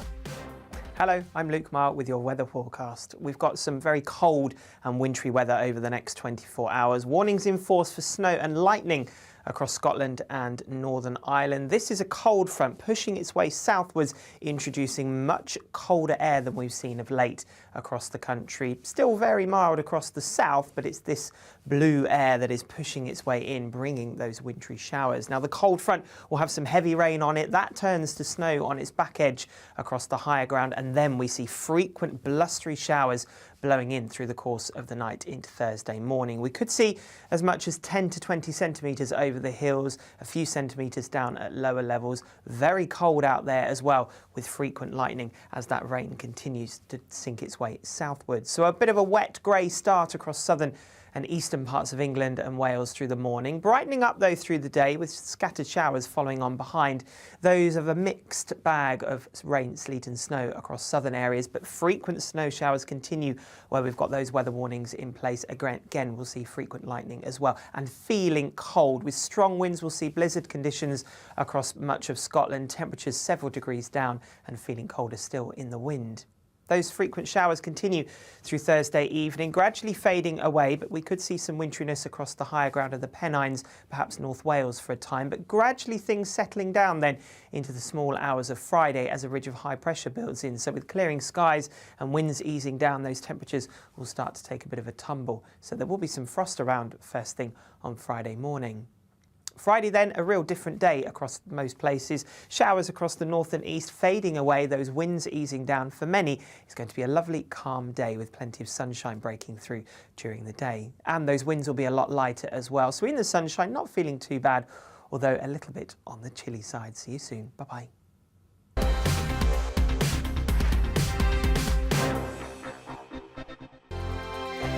GB News is the UK's home of discussion and debate from all perspectives. To stay up to date on the latest stories, make sure that you subscribe to the GB News channel right here on YouTube. You can watch us live 24/7 across the whole world. You can also check out exclusive content and catch up on previous episodes of your favourite shows. Every day, we ask the questions that you'd ask, so why not add your voice to the conversation in the comments section? Don't forget to subscribe. We are GB News, Britain's news channel. Every night at 11 on GB News, we bring you the next day's stories the day before. Basically like time travel. If it's a big story, we'll cover it, guaranteed. But we'll also have some fun along the way. Big opinions, big laughs. sometimes big hair. This is Headliners, the paper review show that won't send you to sleep like the others will. 11 p.m, 7 nights a week. Join us.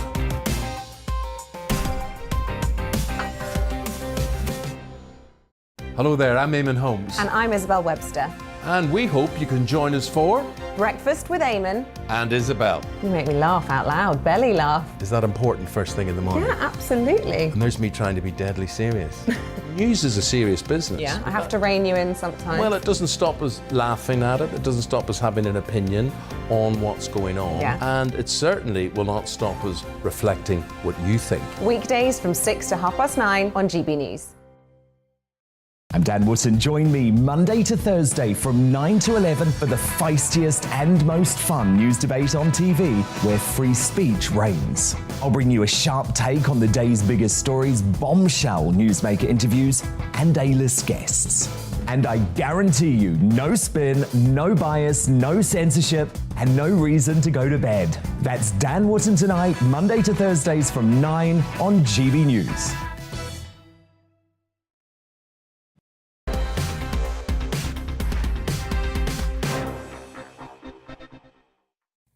You're with Colin Brazier on GB News, on TV, online and on digital radio. 23 minutes past 5. In about 6, 7, 8 minutes or so, we're going to be talking to Catherine Birbalsingh, better known, at least in the newspapers, as Britain's strictest head teacher. How does she run a school? Why are her results so good?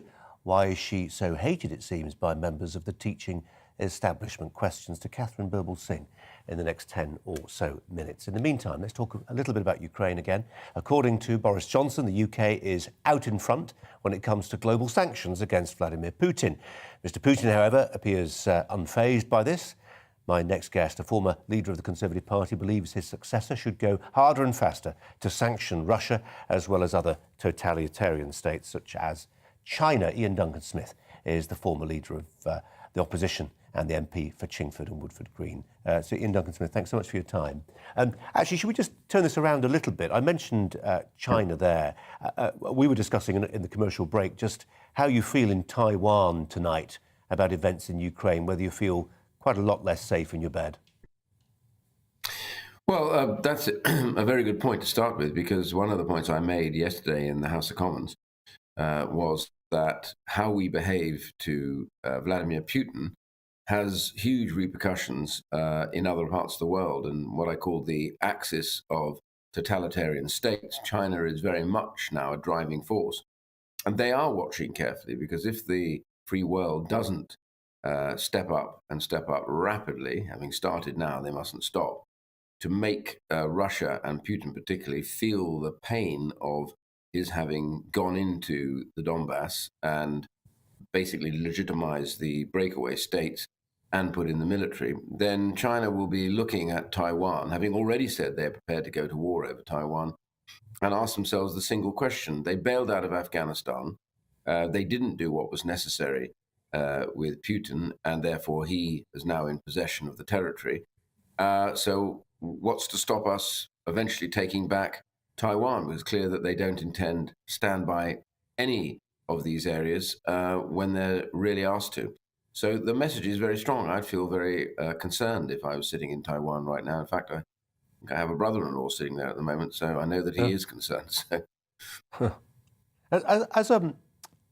As a former soldier rather than as a brother-in-law, I just wonder, if we turn to Ukraine and Russia, do you think the British Army is anywhere near the size? Does it have anything like the mass that it needs?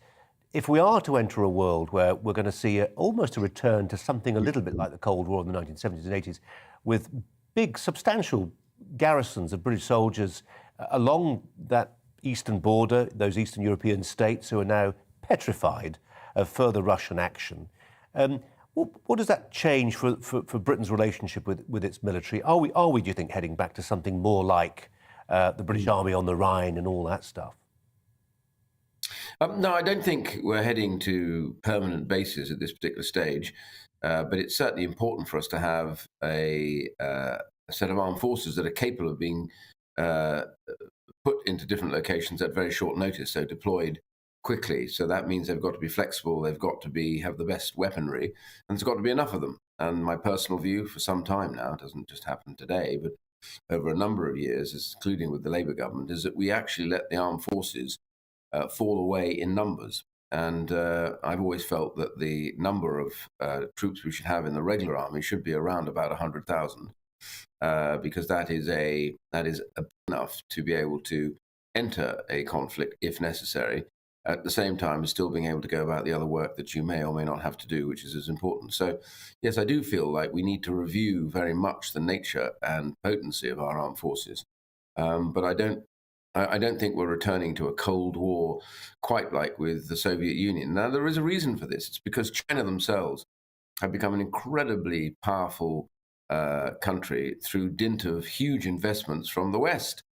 Even today, with a country that practices slave labor, genocide, and persecution, the Western companies are still queuing up to go and invest in China, and seem to, so many of them, not to care a damn what goes on in there. So we have to open people's eyes to the reality of the threat posed by China. If somebody doesn't notice what that threat is, they should ask themselves how it was that we got COVID.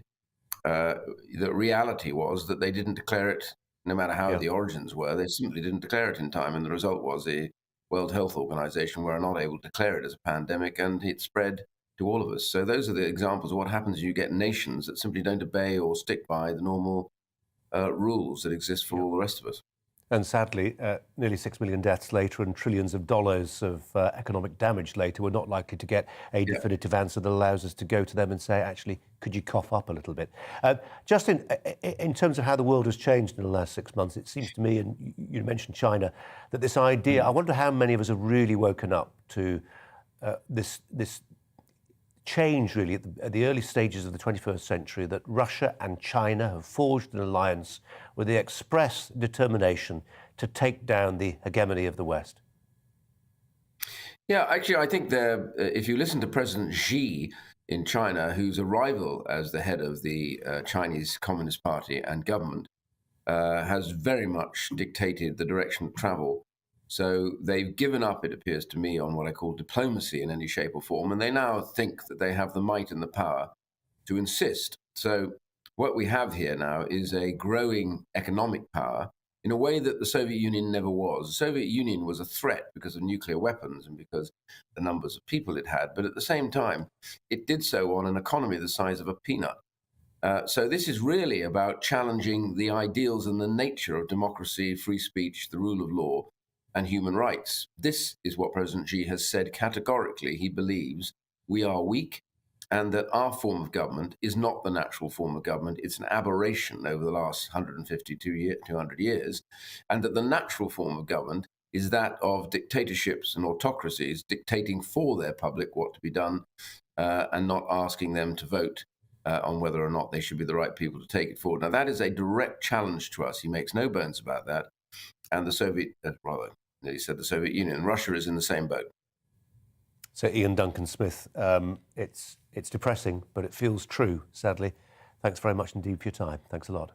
It's 5:30. After the break, Britain's strictest head teacher, Catherine Birbalsingh, joins me to talk about running a school the way she thinks is the right way that it should be run. But first, let's bring you up to date with the latest news headlines with Tamsin.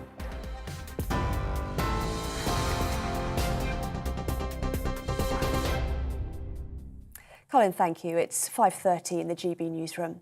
The Prime Minister has announced further military support for Ukraine following the threat of a full-scale invasion.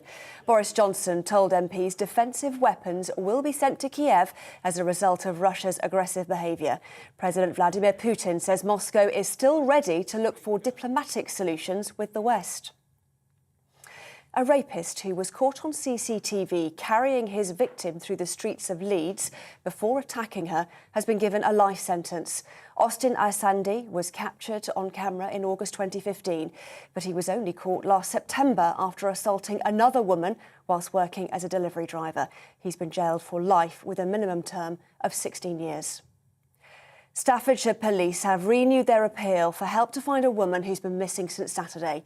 CCTV footage shows 19-year-old Emmy Robson, who was last seen in Weston in Crewe at around 7 p.m, wearing a red hoodie, black jogging bottoms and black trainers. The UK is facing more bad weather with strong winds and heavy snow set to hit the UK this week. That's after 3 storms battered the country over recent days. 2 severe flood warnings are still in place for the River Severn, which has now peaked, but water levels are expected to remain high for a prolonged period. This is GB News on TV, online and DAB+ radio. Don't go anywhere though. Brazier will be back in just a moment.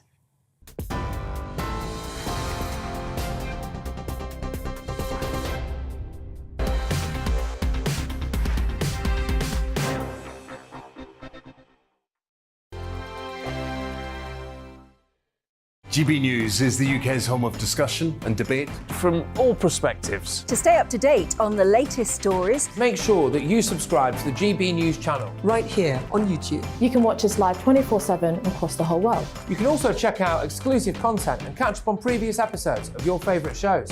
Every day, we ask the questions that you'd ask, so why not add your voice to the conversation in the comments section? Don't forget to subscribe. We are GB News, Britain's news channel. Every night at 11 on GB News, we bring you the next day's stories the day before. Basically like time travel. If it's a big story, we'll cover it, guaranteed. But we'll also have some fun along the way. Big opinions, big laughs. Sometimes big hair. This is Headliners, the paper review show that won't send you to sleep like the others will. 11 p.m, 7 nights a week. Join us.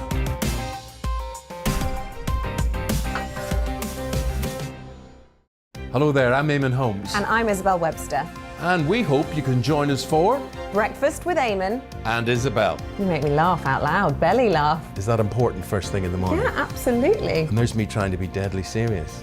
News is a serious business. Yeah, I have to rein you in sometimes. Well, it doesn't stop us laughing at it. It doesn't stop us having an opinion on what's going on. Yeah. And it certainly will not stop us reflecting what you think. Weekdays from 6 to 9:30 on GB News.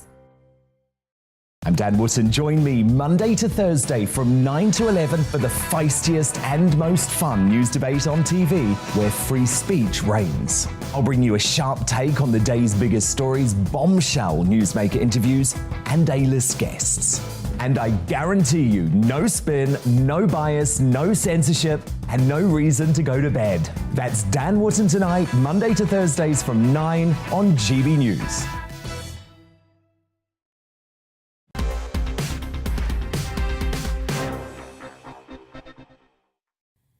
Welcome back. You're with Colin Brazier on GB News on TV, online and on digital radio. Here's a slightly personal statement. I went to a state comprehensive in Bradford, which the BBC once dubbed the worst school in Britain. I'm not bashing the BBC. I think it was true. The only reason I'm sitting here is because of one teacher, the one teacher amongst many at that benighted institution who actually seemed to give a toss. She took us to see Shakespeare, read Wordsworth while walking in the lakes, helped us fall in love with learning and literature. People like her are life-changing. Beryl Pickfance, for that was her name, certainly changed my stars, which is why I'm delighted to introduce you to someone like her, but who has actually gone much, much further. Her Michaela school in London has helped hundreds of poor kids do things that would have been impossible elsewhere. Her unconventional leadership has seen her receive death threats and left enemies likening her to Hitler. But her way of doing things challenges so much of what passes for accepted wisdom in the educational establishment. She is Catherine Birbal-Singh, pictured here on the front of last week's Times magazine and described, not for the first time, as Britain's strictest head teacher. And she joins me now, I'm delighted to say. Catherine Birbal-Singh, thanks so much for your time, because I know you always have a busy day, so we do appreciate it. If any of my children were to go to the Michaela school, what would they notice that was different maybe from a typical school? Well, the thing that people talk about most are our silent corridors. So the children walk in single file very quickly to their lessons. It takes about a minute and a half. It means everybody turns up on time to the start of the lesson. It means that once the children are working, which is within 30 seconds of getting into the lesson, you don't have other children turning up 5 minutes late, 10 minutes late, 20 minutes late, swinging the door open, bam, and everybody bursts into laughter. That sort of thing that can happen is very disruptive in a school. Sometimes people can get very upset by this idea that there are silent corridors, and they say that silence is oppressive. But I think it's liberating for the children. It means they can get there quickly.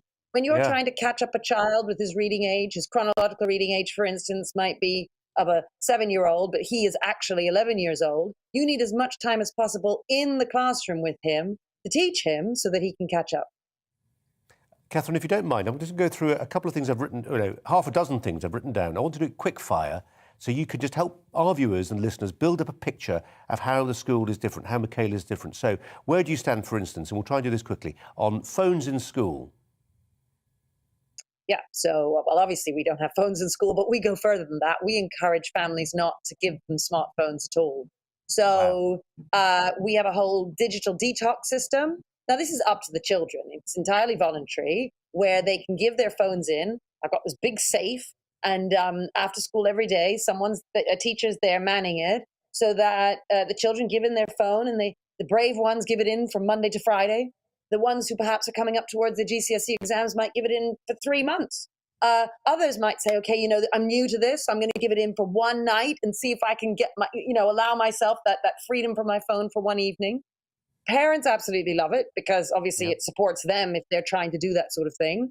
And then those parents who really listen to what we say just don't buy their children a smartphone at all. And we sell brick phones at the school. I actually sell them at a loss, so they cost £14, but I sell them for £10.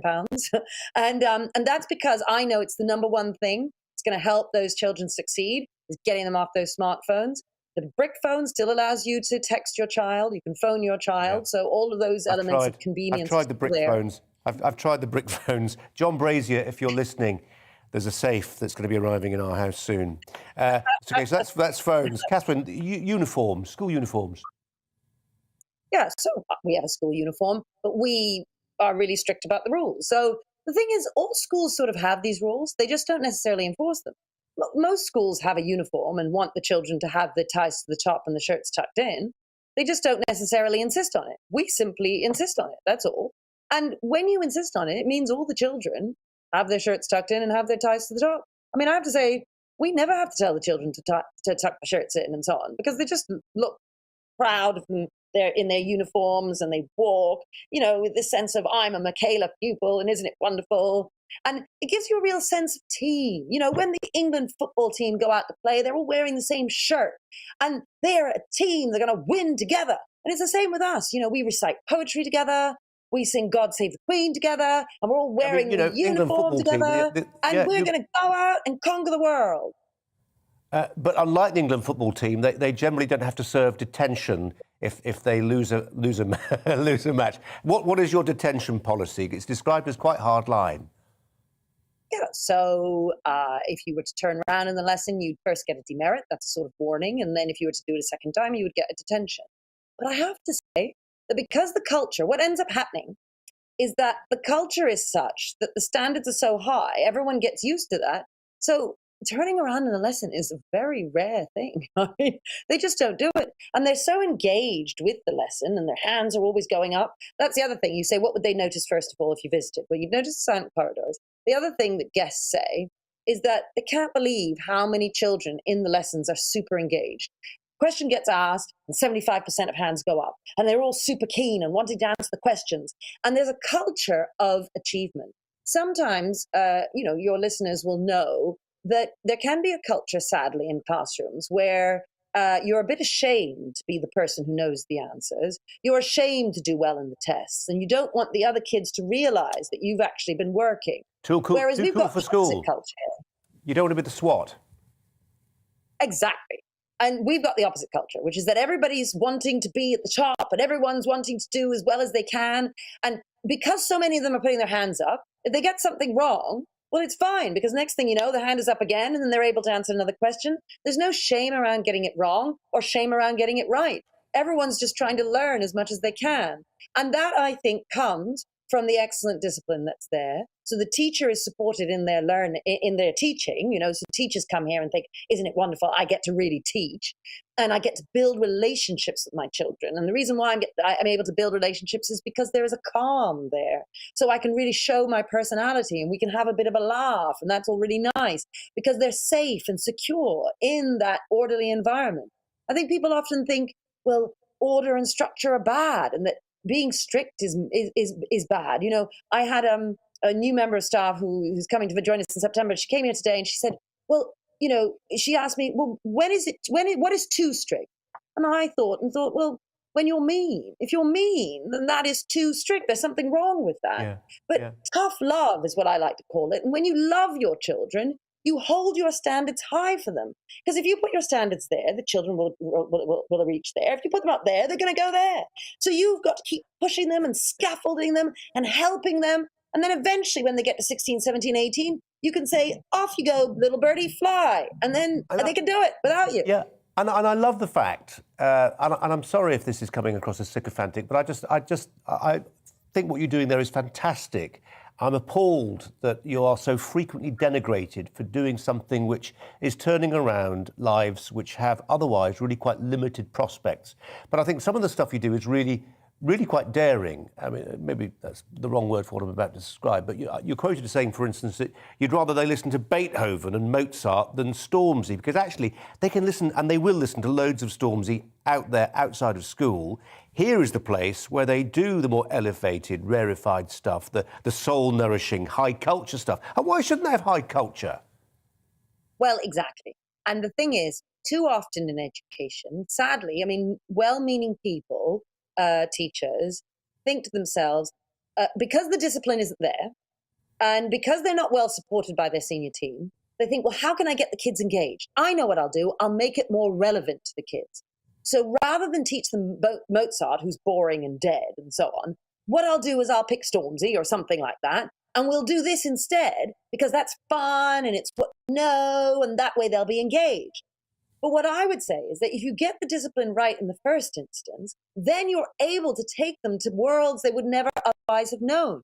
And that's the whole point of teaching. Because I'm not saying Stormzy is bad or that you don't want to get them to read a variety of different literature and so on, but would they read Shakespeare on their own? No. So it's for us to make it accessible. And for that, you need a calm environment. And once you've got that as a teacher, you can then get them genuinely interested in the actual stuff, as opposed to thinking I've got to trick them. I want them to learn French, so let's do a French rap.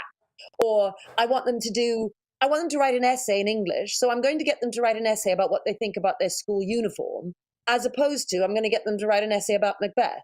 Do you see? Yeah, no, I see it. Catherine, why has there been so much animus heaped at your door? You look at the results, your school's got fantastic results. That's the only metric that should matter. And yet, as I mentioned in my introduction, you've been likened to Hitler, a Nazi, you've had death threats. Do I call it right when I say actually what you are is a threat to what Michael Gove, when he was Education Secretary, used to call the blob? Yeah, I think there's some truth to that.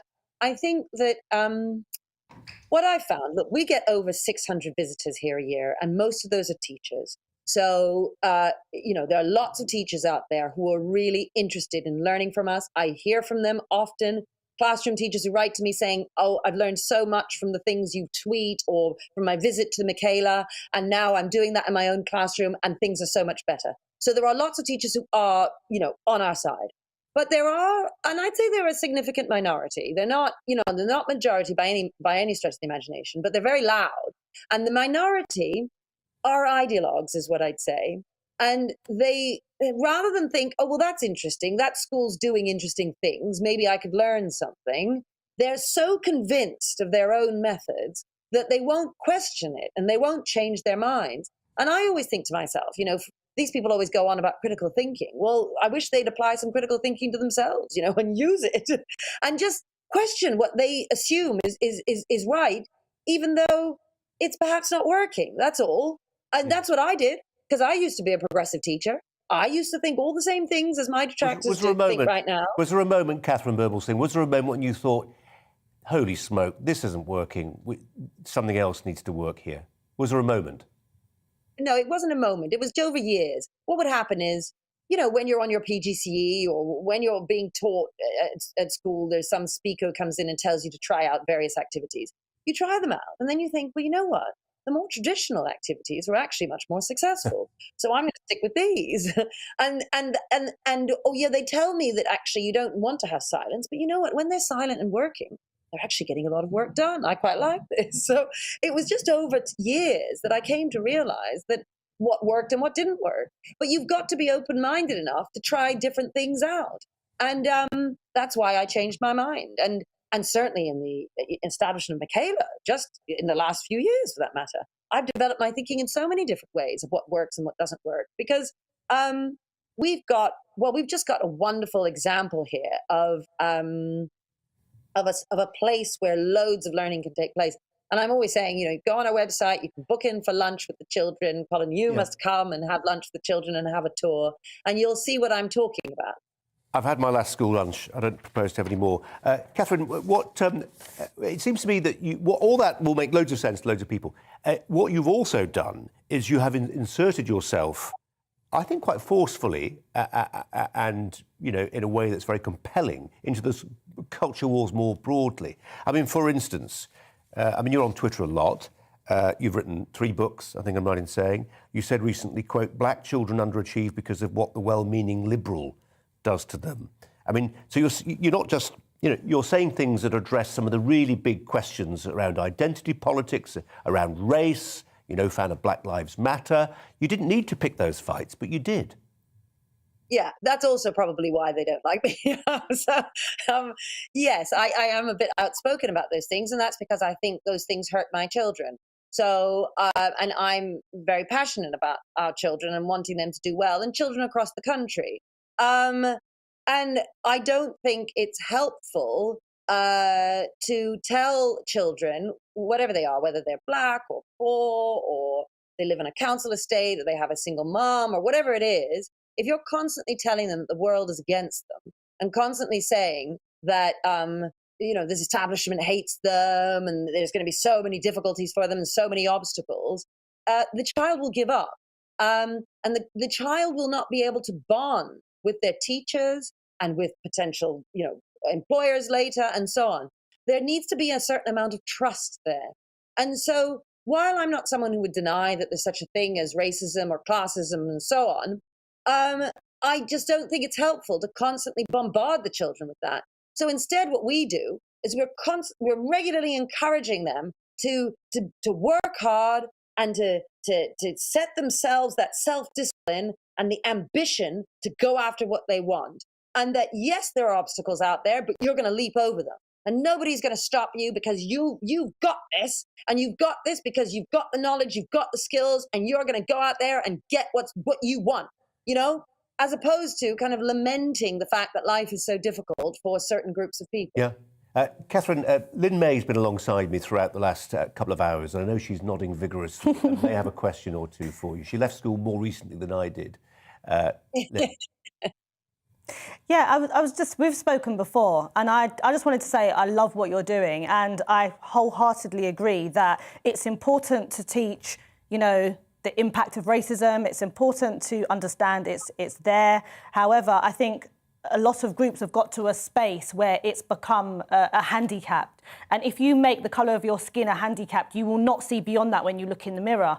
And I don't know if you feel the same, but I'm so confused, especially when people from ethnic minorities criticise you so much, because I was born in Barbados, my father was born in Barbados, and I went to a faith school which was Caribbean and African faith school. And the discipline in there was phenomenal, and it's likened to what you do in your school. And there was, you know, silence, and even to the point of the cane, which was stopped. However, the level of discipline was reflective in the grades that we got at that school. And it was only when local authority said you can't instill that, you know, discipline, is when the grades started to plummet.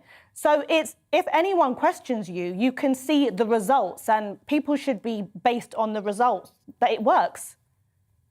Yeah, but I have to say I find that the ethnic minorities who I speak to are very supportive. the ones who might not be are the ones who have never met me, who have never spoken to me, who've never seen the school. The ones who I talk to, they get it, and that's because I would actually argue that lots of ethnic minorities are small c conservatives, and I know that we tend to vote to the left, but I actually think we are small c conservatives. And when I say that, what I mean is we believe in a sense of personal responsibility, a sense of duty towards others, a sense of community. We believe in being fair, being the idea of having ambition and going after it and working hard. So yeah, I find when I speak to people and explain my ideas and what we do here, that they are in entire agreement. The people who I find are most disagree with me are sort of white middle classes, especially the ones who've been educated at private schools, who have absolutely no idea what the state sector is like, have never visited the inner city, don't know my kinds of kids, and so they just have no idea what they're talking about. I'm just going to show Lynn how you actually interrupt somebody. This is how you do it. They pull the microphone up. That's the way it works. Catherine, I'm just how you've got a big say now when it comes to government thinking on social mobility. I mean, I know a lot of people hear that phrase, social mobility, they switch off. Oh, how dull. I'm very interested in it. I mentioned in my introduction there, I went to a lousy school. Really was a lousy school. I'm not making more of it than I ought to. It wasn't a great school in Bradford. There were some teachers who tried very hard, but it was before there was a sort of revolution in this thinking to some degree. It was anyway. Look, that's another story. But when it comes to social mobility, what's the one thing that you would urge the government to do to make your kind of social mobility something which works for more people? Well, my key thing is culture, and what successive governments never talk about is the power of the family, and what family can do behind the scenes. Now, the three things that I want to concentrate on, which is the family, schools, education, and then routes into the workplace later. But to begin with, schools don't meet children until 3, 4, sometimes 5 years old, and those first few years are crucial. By the time they reach age 3, the divide that happens between the disadvantage and the advantage is massive. And schools can never catch that up. And that comes from how much do those families read to their children? How much do they talk to their children? And I think a lot of disadvantaged families don't do that stuff because they just don't know that they ought to. And I wish we could put some money into campaigns. In the same way as we have, we all know we're meant to eat 5 vegetables and fruits a day. Now, we might not do it, but we know that we ought to because there's been campaigns around that. Well, if we had similar campaigns, everybody would know to talk to their child. I mean, if you think about it, it's a bit of an odd thing talking to a toddler because they don't respond. So why would you talk to them? You might not realize as the parent that it's when you're speaking that the child is then developing their language. And it's so important to talk all the time, more so than you would talk to adults. So that is the sort of thing that I would love to see politicians just admit for once the power of the family and then try to help families and support them in being better for their children. Yeah. Catherine, we've got about a minute and a half left or thereabouts. I read there are parents beating a path to your door. You're running a free school. Again, there'll be people scratching their heads, free school, what's a free school? I've got a 16-year-old who'll be going to a free school from September. I like the idea. Tell me I've made the right choice. Well, to be honest, it depends on the head teacher. It depends. How strict are they? Are their standards high? Do they love the kids, And if all those things are true, then you've made the right choice. Well, I'm in the business of getting my choices validated, and nobody better to do it than you. Catherine Birbalsingh, what a pleasure to have you on, and congratulations with all the work you're doing at the Michaela School. It's an example that ought to be more widely followed. There you go, there's a strong opinion, and I'm very happy to support it. Our thanks to Catherine Birbalsingh. Just a final thought to say thank you to Lynn May. She's an inspirational leader, isn't she? I agree with everything that she's doing, and I don't understand why she's getting the backlash. I just hope that, education, the government can look at what she's doing, see the results and try and adopt this in our educational system. Lynn, appreciate you coming in. Thanks very much indeed. Keep those votes coming in. LED poll, it's still live. 70% of you are a little bit worried.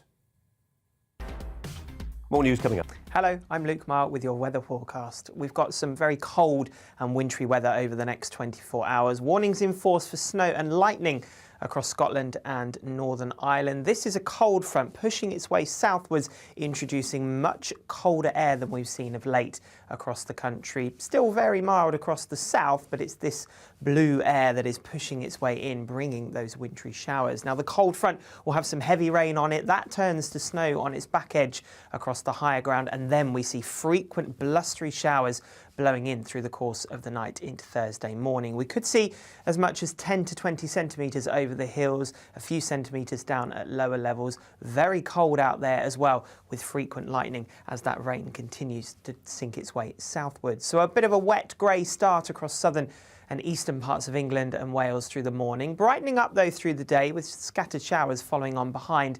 Those of a mixed bag of rain, sleet and snow across southern areas, but frequent snow showers continue where we've got those weather warnings in place. Again, we'll see frequent lightning as well, and feeling cold with strong winds. We'll see blizzard conditions across much of Scotland, temperatures several degrees down and feeling colder still in the wind.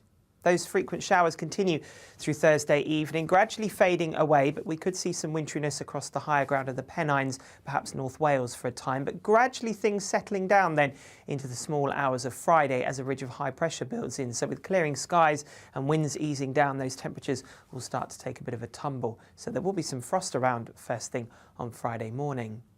Friday then, a real different day across most places. Showers across the north and east fading away, those winds easing down for many. It's going to be a lovely calm day with plenty of sunshine breaking through during the day. And those winds will be a lot lighter as well. So in the sunshine, not feeling too bad, although a little bit on the chilly side. See you soon. Bye-bye.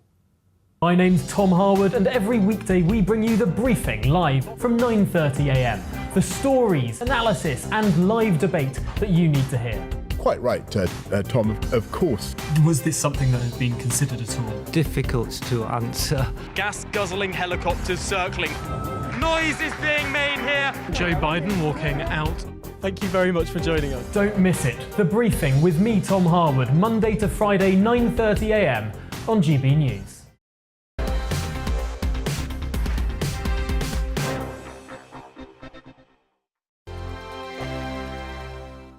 GB News is the UK's home of discussion and debate from all perspectives. To stay up to date on the latest stories, make sure that you subscribe to the GB News channel. Right here on YouTube. You can watch us live 24/7 across the whole world. You can also check out exclusive content and catch up on previous episodes of your favourite shows.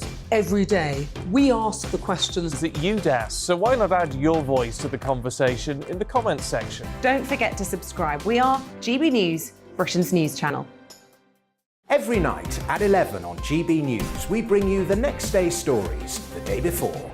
Basically like time travel. If it's a big